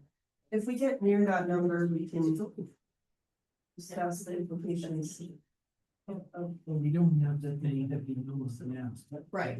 Yeah. So if you have a count, and then you have a whole bunch of people that decide, hey, me too, I'm gonna jump in here and get a license for that. Well, something you have to go on the license. And this is for the residential zone, this is not including commercial, and this is the whole licensing thing, okay. Okay, so we like 400 feet, 28 licenses and 3%. We were 400 feet, I thought was 100. We decided 400. You can be honest and for it. Yeah. Okay, 400 feet, all right. I have a really silly question. Yes. Like their problem up on Rachel, yeah. Is there anything we can do that if they have bylaws, the CR, if they're coming out? Yeah, you can, that, we can't then say you can't do it, they would have to civilly go after them to stop it. There's nothing we could do. Well, I don't know, I'm not familiar with the governing documents of their association, but, you know, it's up to them to enforce the CCNRs. So they either have to have or create their own enforcement mechanisms, like many associations have fine structures or whatever. Or they have to go to court. Because we legally can't say, put in here that if your bylaws of your development says you can't, The city has nothing to do. So, like Lakeland Estates, they could get a business license, and if they wanna get fined, from Lakeland Estates, then they get fined, there's nothing we can do to Yeah, stop I it. mean, I've certainly advised people, I mean, we had a gentleman in earlier asking about building a home in Osprey Village, but I said, I think you really need to look at the bylaws. Before you start asking questions, and that's kind of all I said. So I can't enforce them, but I can suggest, I think you should really read. I mean, when I sent the cease and desist, I included copies of the CCNRs, that's all I can do. I can't force them, but I can educate people. because if I understand it right, you had mentioned that if we were to do an ordinance saying that they couldn't do it if their bylaws have it, and then they change their bylaws, then so you can change bylaws all the time, right? Is that what you said? With your job, you know, I don't know. Yes, you can change your governing documents. The one thing that popped up in my brain was the operational standards. I thought it said in here somewhere about like complaints. Oh, okay. Verified complaint, a complaint alleging a violation of this chapter. Oh, okay. So operational standards, so if they have. The quiet hours shall be observed between 10 p.m. and 7 a.m., so if they're loud past 10 p.m. and we get a complaint about it, then we can revoke their license. I mean, we go through the process, so we enforce them, but their license will get revoked. Their trash and sanitation, their parking and their occupancy, so. People would have a way if these things are knowingly being violated to complain to the city and we can take their license. Yeah. Or they can be fined.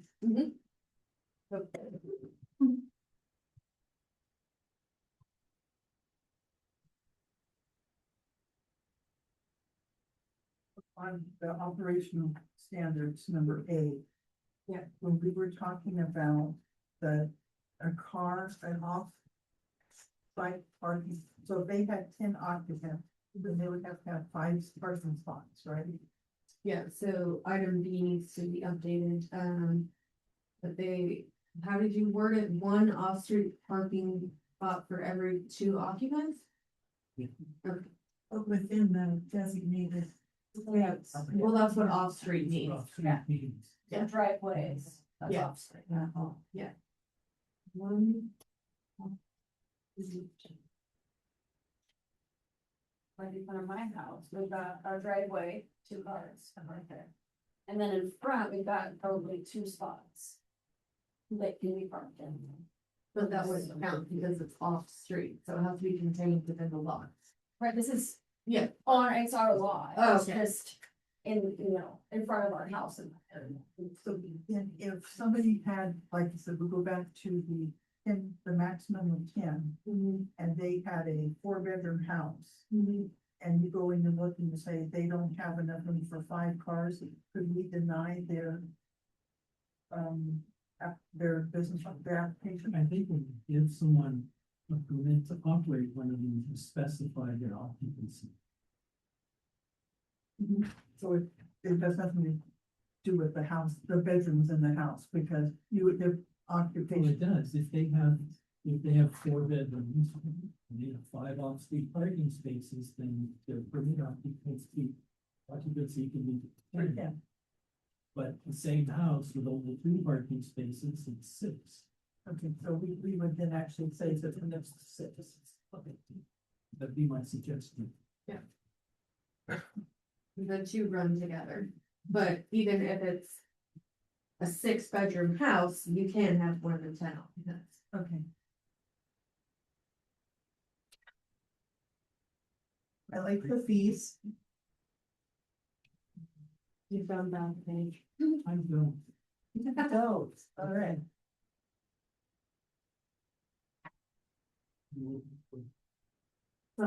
Page 54. There we go.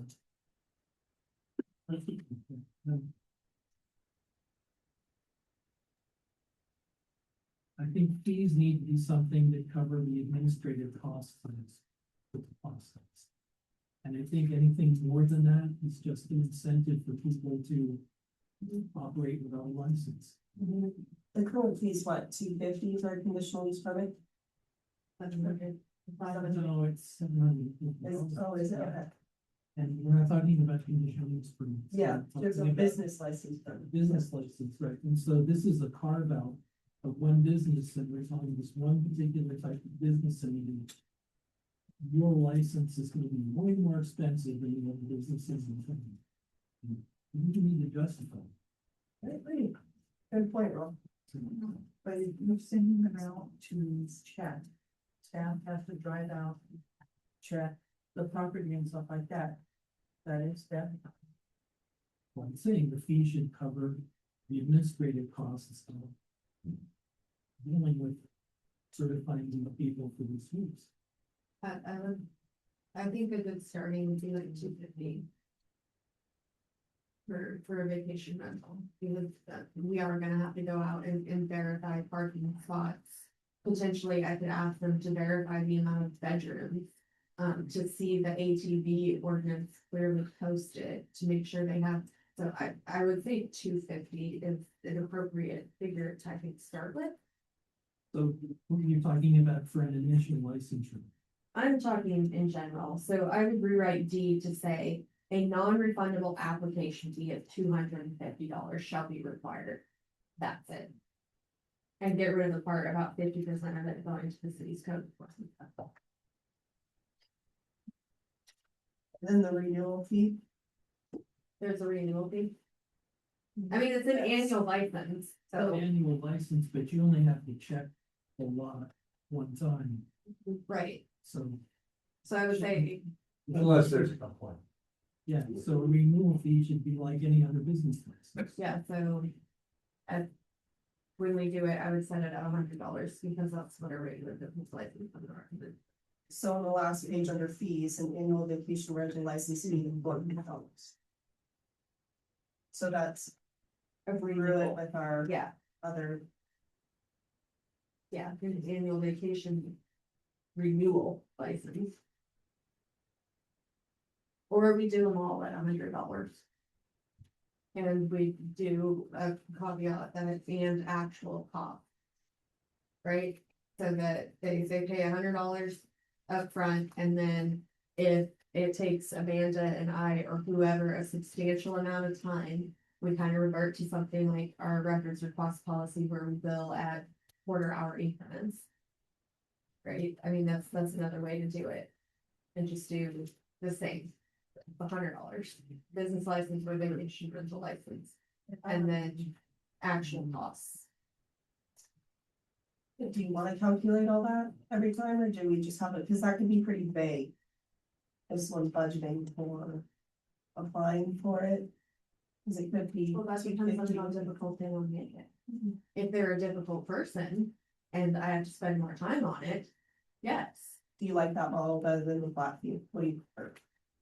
I think it's gonna get confusing for staff to have two different amounts, like, oh, if you're a one-time applicant, oh, it's this much. Oh, you're a renewal, it's this much. Okay. Like, I think it would be easier to have a flat rate for first-time applications and renewals.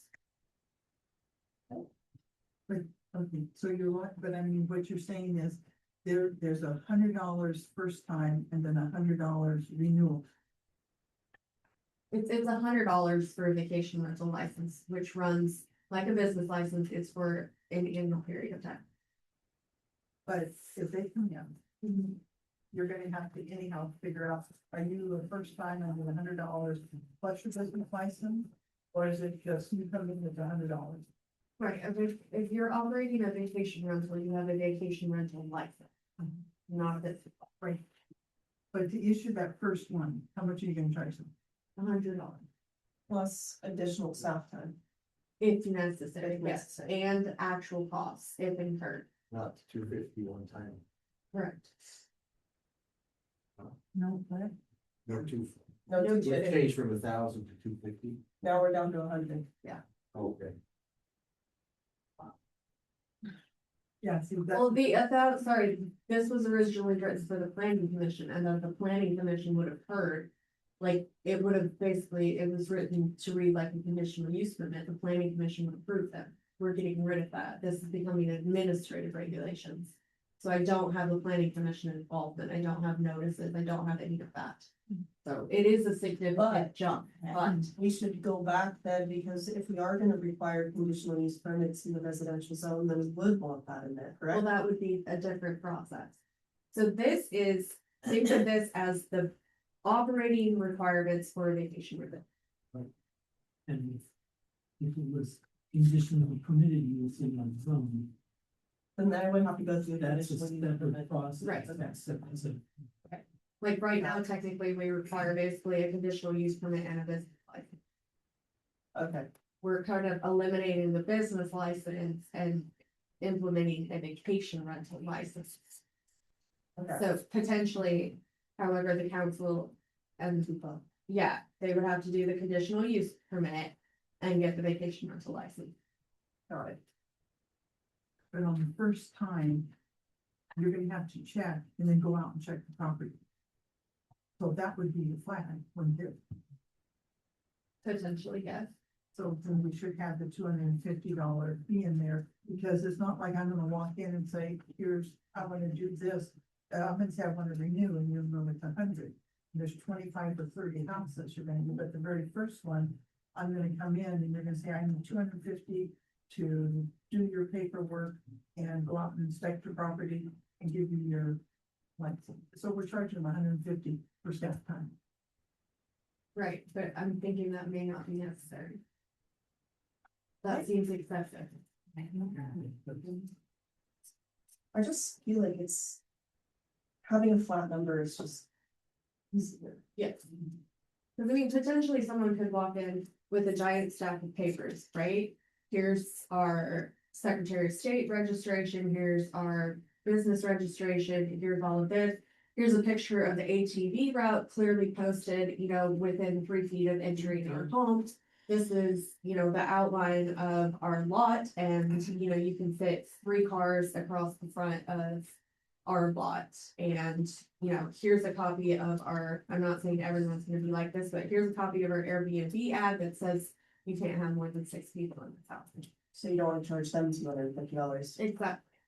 I want the ability to charge actual costs, should I have someone that walks in and drops an application for a vacation rental on a man's desk, and says, I want to operate a vacation rental, then we have to go, well, do you have this, do you have that, and they go, I don't know. That's when it's going to take more time, and that's what gives us the option to sit there and be like, okay, well, it's this time, and then, so it rewards those who are willing and prepared. And it allows the city to recoup the costs. Should we have to spend that time? Okay. All right, see that. Cool. Like your decision also, it's I can't do that. You guys like that? That was a joke, yeah. Okay.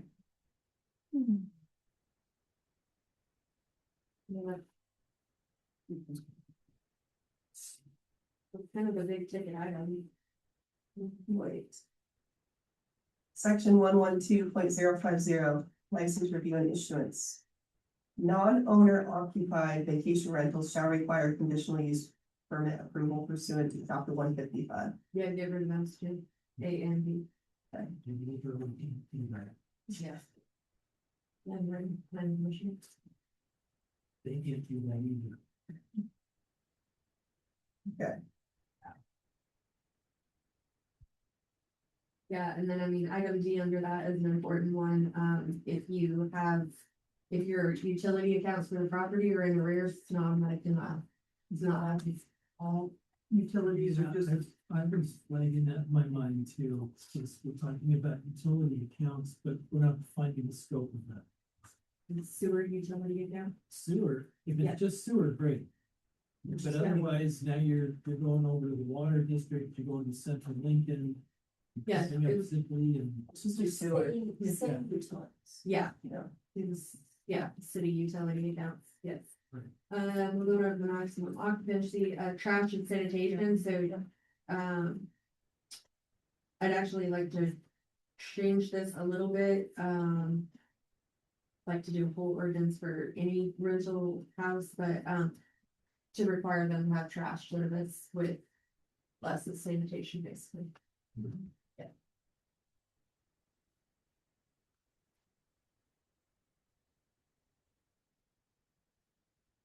you said you're gonna change, what are we doing with this one? Number D. D, so, trash shall be stored in secure containers and removed regularly by the franchisee of the city for solid waste. We're gonna have that word. Yeah. So they have to have trash service. Local contact person, capable of responding within 60 minutes when contacted. They have to post the ATV route. Tsunami evacuation map. I don't think we can really do H. Again, it was written with planning commission and they could apply for a variance, but because it's now business regulation, H needs to. So let's go back to that ATV route numbers. Yes. It says all vacation rentals shall post and maintain a notice informing guests of the presence of designated ATV routes within the city. Yeah. So I could literally put a piece of paper that says, hey guests, there are designated routes in the city. and nothing else. Oh, we need a map. So that's gonna post the map of the route and rules of use.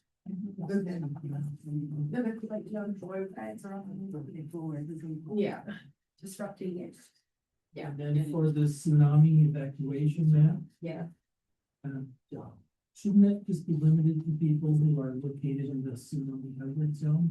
Sure. Otherwise, it just makes, again, Okay. and for information purposes, that's the properties along the creek. Do you have one? No, not for now. Real quick,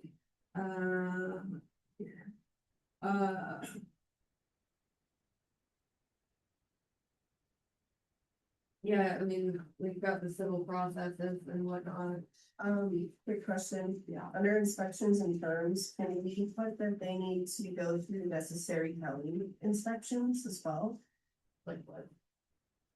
I think there's some sort of. Health inspection. Maybe. Okay, I'll look into that. I called Coos County. Is that just for vacation rentals in the county? Cause that was my understanding too. Was it outside of city limits? Houses had to have that. She didn't indicate that. The gal I that can called look me into back it. from Okay. them, Yeah. from Health and Wellness. If you recall, I think her name was Shelley, but I was out on a walk that day, so. But from the environmental department. Okay, I can look into it, yeah. She was very eager to hear about the address that did not have it. That we did. Oh, interesting, okay. And then the appeal section. We'll just hear since there's no appeals. Well, actually, I guess the appeal would go to the city council. If I'm making the decision. Well, as I read it, that's an appeal for, section 0.080. Yeah. Enforcing violations and penalties. Yeah.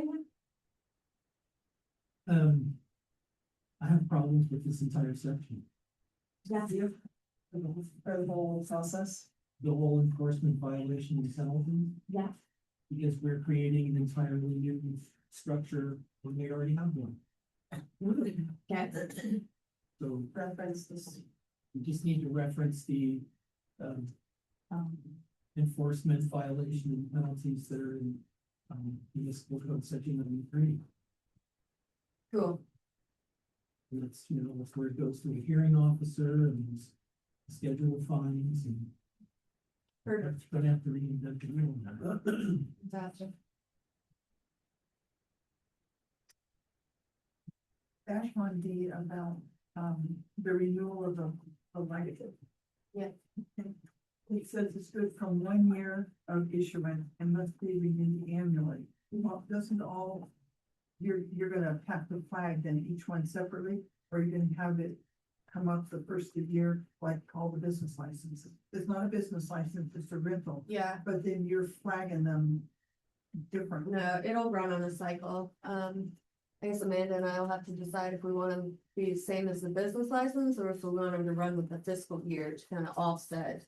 So we're not doing both at the same time, but it'll, yeah, like a business license becomes prorated at $35 after the first 6 months of the year. So it would be something like that, but we'll have to decide if we want it staggered. You're gonna have to change the fee then, because it Yeah. says it's valid. For the 20 year, the date of issuance must be renewed annually, it doesn't say how you're gonna do it. Cause I would hate to have to say, I gotta do one in March, one in Yeah. April, one in May. It's right, fiscal year, Yeah. All right. We're coming up on 2 hours here. Is there anything, we're obviously gonna have to see this again, Yeah, so absolutely. we can go over it. As we jumped around. Yeah. Yeah. Like happy monkeys and we missed one. Yeah. So we'll let her fix these things and we'll review it. Yeah, if you have additional things, feel free to email me, like either add them as comments or correct things or whatever, so. And we'll revisit the the other ordinance as well, as Yes, far as residential, but I think, were we in agreement that we wanted the conditional use permit process to be in the residential zone, remain that way? About its current system? No, well, as far as do we want to require a conditional use permit for short-term rentals in the residential zone? And here's the issue. Besides imposing months of process delay and significant additional cost to a potential operator. Is this a use that really requires extra conditions above and beyond what we're considering imposing on everyone in this business? And the second thing is, the only difference between the permitting process straight up for permitted use and the conditional use permit. Is you notify neighbors and they come in during the hearing and they testify for or against the application. And it leads to a lot of frustration and misunderstanding on the part of neighbors that are doing that. Because by law, they're only supposed to testify to the standards of authorization. And the planning commission is only supposed to make their decision based on whether evidence has been provided that the applicant meets the standards to approve. So someone like the folks who were here tonight could come into a hearing at the planning commission and say, you know, I don't want the noise, I don't want the disturbance, we're old, into, the planning commission can't consider any of that by law. They have to ignore it. Because their parameters for approving or denying the conditional use permit is based on regulations of use in the zone. Well, no, it's based on the approval criteria for a conditional use permit that are in the land use code. It might be worthwhile to review those at some point. Yeah. Right? So if an applicant comes in and they meet the approval criteria, the commission has to approve it. And if they don't, not only have they not followed the law, but they've created some amount of liability for the city if somebody decides to appeal that. There would land use appeals board.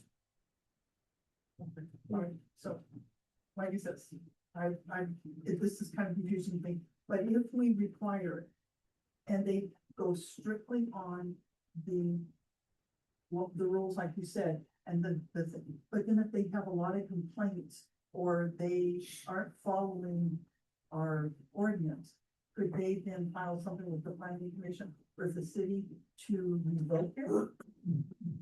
Okay, if you require a conditional use permit and someone violates the imposed conditions, the planning commission could revoke the conditional use permit, but they have to hold a public hearing to do that, which is at the city's expense.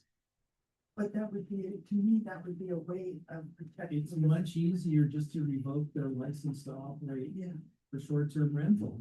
If they violate the global conditions. I mean, it's way easier. Okay, so that would still give them an option to come in if there's complaints and come in to the city and then we would, do the appeals, we'd have to. It would be more of an administrative issue.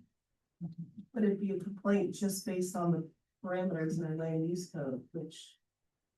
Or have to review either those. the land use code, which still doesn't have to involve the commission for enforcement. Or if it's something that's in the business license section that we put together. Oh, Either one of them. okay. All right. Well, that didn't answer my question, Rob. Sorry. No, it's great. It's good information. Is there anything we want staff to? Should we review the land use code in which a conditional use permit would be based? That would be great. Yeah. Sounds like maybe Rob can send us, which Yeah, things we can review. I'll send it to Courtney and then she can forward it to you, so Yes, we keep the ethics people. of course. Okay. To be continued, I like that this was a discussion item on our normal meeting, because we had a smaller meeting, so if our August meeting is also small, I'd like to continue the conversation every month until we get it. Absolutely. I mean, we can have a work session, if you guys want. It might be work session worthy, I think we should do that. But Probably is, and also, I think it's important to get a wide scope of public input based on the comments we heard tonight. So. yeah, I'm not sure what's driving, hey, let's have this in the general residential zone, but I don't know if the community's down with that. yeah, we can have a work session with public comment, and we can advertise it as a time for people to come and talk about it. Okay. Courtney said she would like a few weeks without a meeting. Is there a time when? I mean, it's up to the council if you want a July meeting. A July work session, July Saturday, if you want me to bring it back. To the August meeting as a discussion item potentially and kind of, I guess, pare down some more things, to get some more things worked out. And then kind of present to the public, you know, I guess a very refined version of what the council's thinking for public comment. We could do that in the August work session. Yeah, that'd be good. So we can have our first August meeting, see what's gonna be at the actual work session. Yeah, We can do kind it of- following kind of- week or week after. Yeah. Okay, Okay. sounds good. The complaint process and everything like this down here. All right, we shall move on. We're done with our discussion items. We'll move into the mayor and council comments and then move into executive session and then back to notes. Any council comments? Councilman?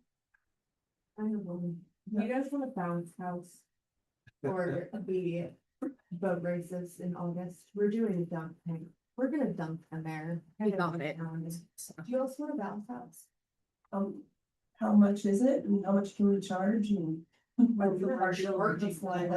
No, we're not charging. What do we have? Oh, I was gonna collect money from the kids.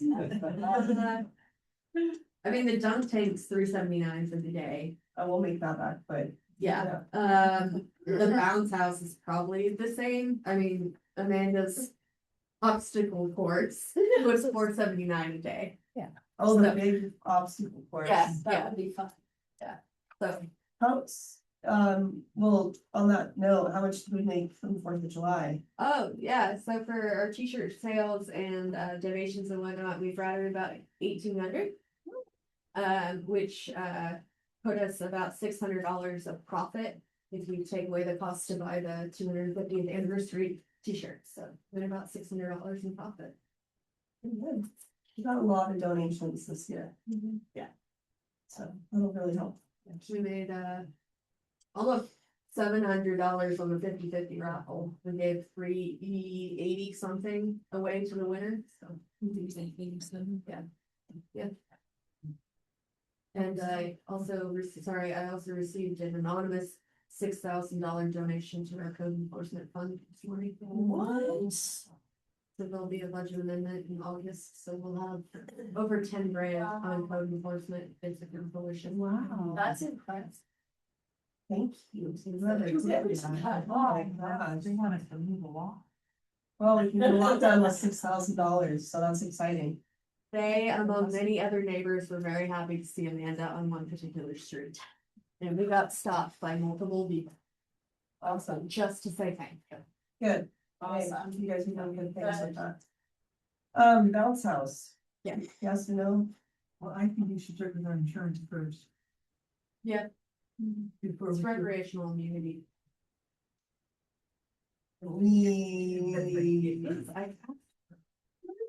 Really? All I thought that was the enjoyment of the park and walking and right. we'll see. So if Okay. the insurance is fine with it, you guys want one? Sure. Okay. Yes. Yeah. Okay. You can have your. It's got 10 foot. Gross. Let's not go back. Spray it with alcohol first. That was last year. All right, Councilor Miller. All right. This looks like people are stepping up and taking note, obviously, someone donated that money. Thank you, whoever you are. And I think there's a lot of things, people are getting involved and noticing some changes there. It's good. 4th of July was incredible. Fireworks show was really great. We all really enjoyed it. I didn't get down to Wolfie Beach until a little bit later, so I didn't get to sell me shirts, unfortunately. But the kids had a blast. I think it was a really great thing. Other than that, thank you to staff for everything you guys do. There's a sign out front. Yes, what did you call that? I don't know, somebody donated that and I was gonna thank them, whoever The that feed was. store lady, sure was Sergeant. Cool, that's very nice. And then I also wanted to thank Armstrong Construction for tightening up our house after these broken windows. For free. For free, yes. And a big thank you to the staff and the folks that put together that wonderful assemblage of 250th Independence Day celebration. Yeah, well, first of all, I want to thank you guys for coming tonight and talking. I know it's an emotional subject for you and it's hard when our hands are tied too, and we can only do so much, but we look forward to working to make everyone happy as best we can.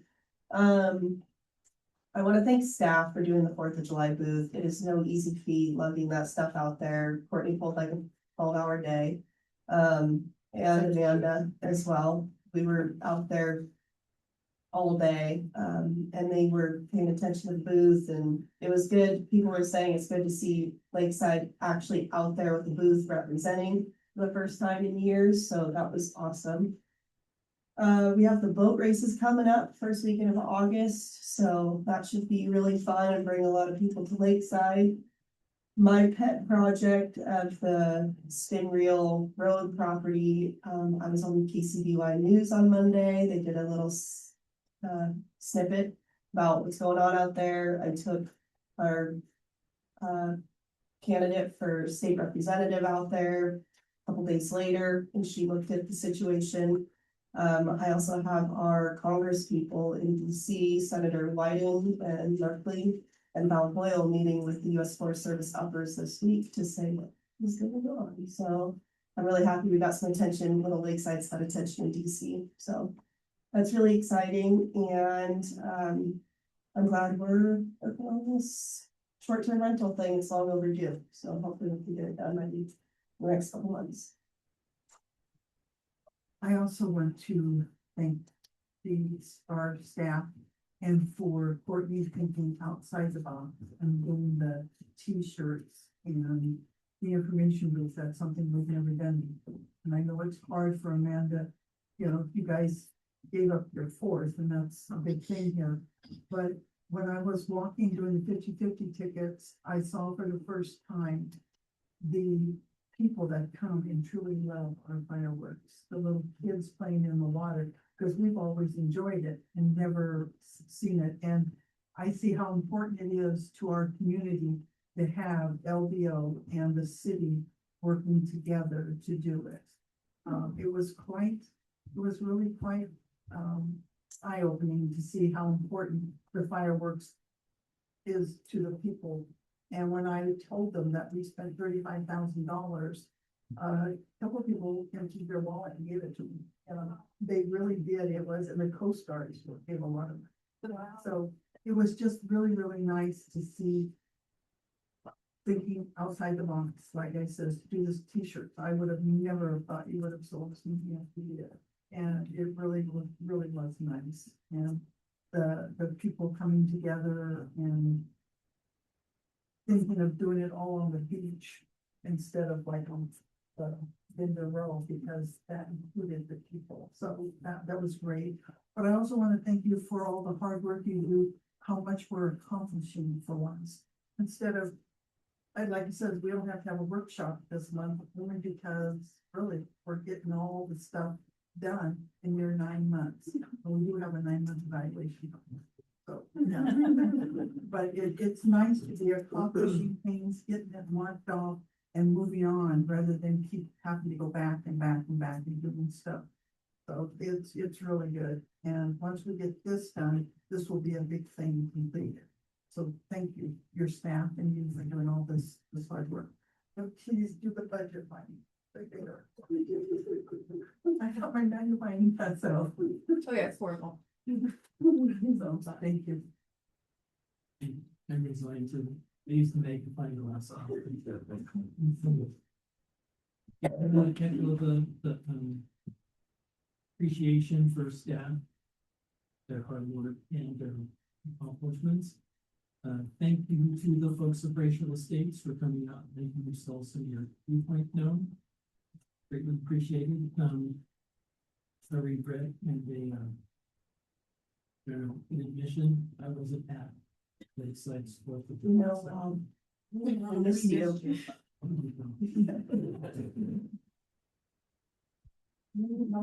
I'm sure on some.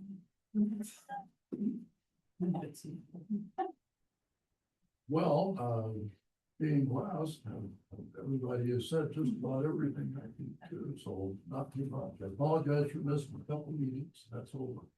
I really appreciate the mayor's done generate publicity about our homeless problem, our trash problem, that's really great. And I see a good direction.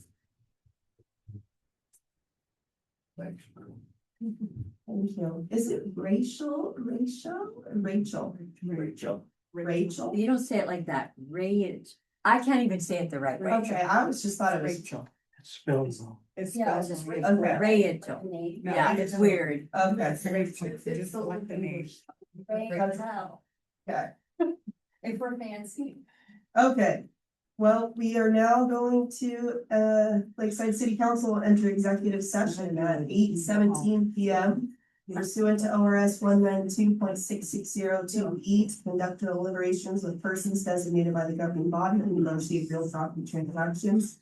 And B, pursuant to ORS 192.6602H to consult with counsel concerning the legal rights and duties of public body with regard to current litigation and litigation likely to be filed. Representatives of the News Media and designated staff will be allowed to attend the executive session. Representatives of the news media are specifically directed not to report on any of the deliberations during the executive session, except to state the general subject of the session as previously announced. All other members of the audience asked to leave the room and the virtual meeting. No decision will be made in executive session. We will return to open session at 8:30. You say.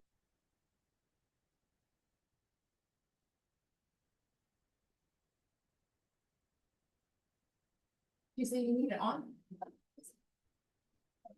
Okay. All right, the Lakeside City Council will now. Oh. Very slow citizens.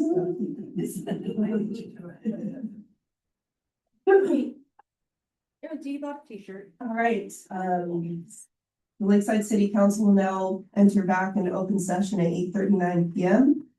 And we will adjourn the meeting at 8:39 p.m.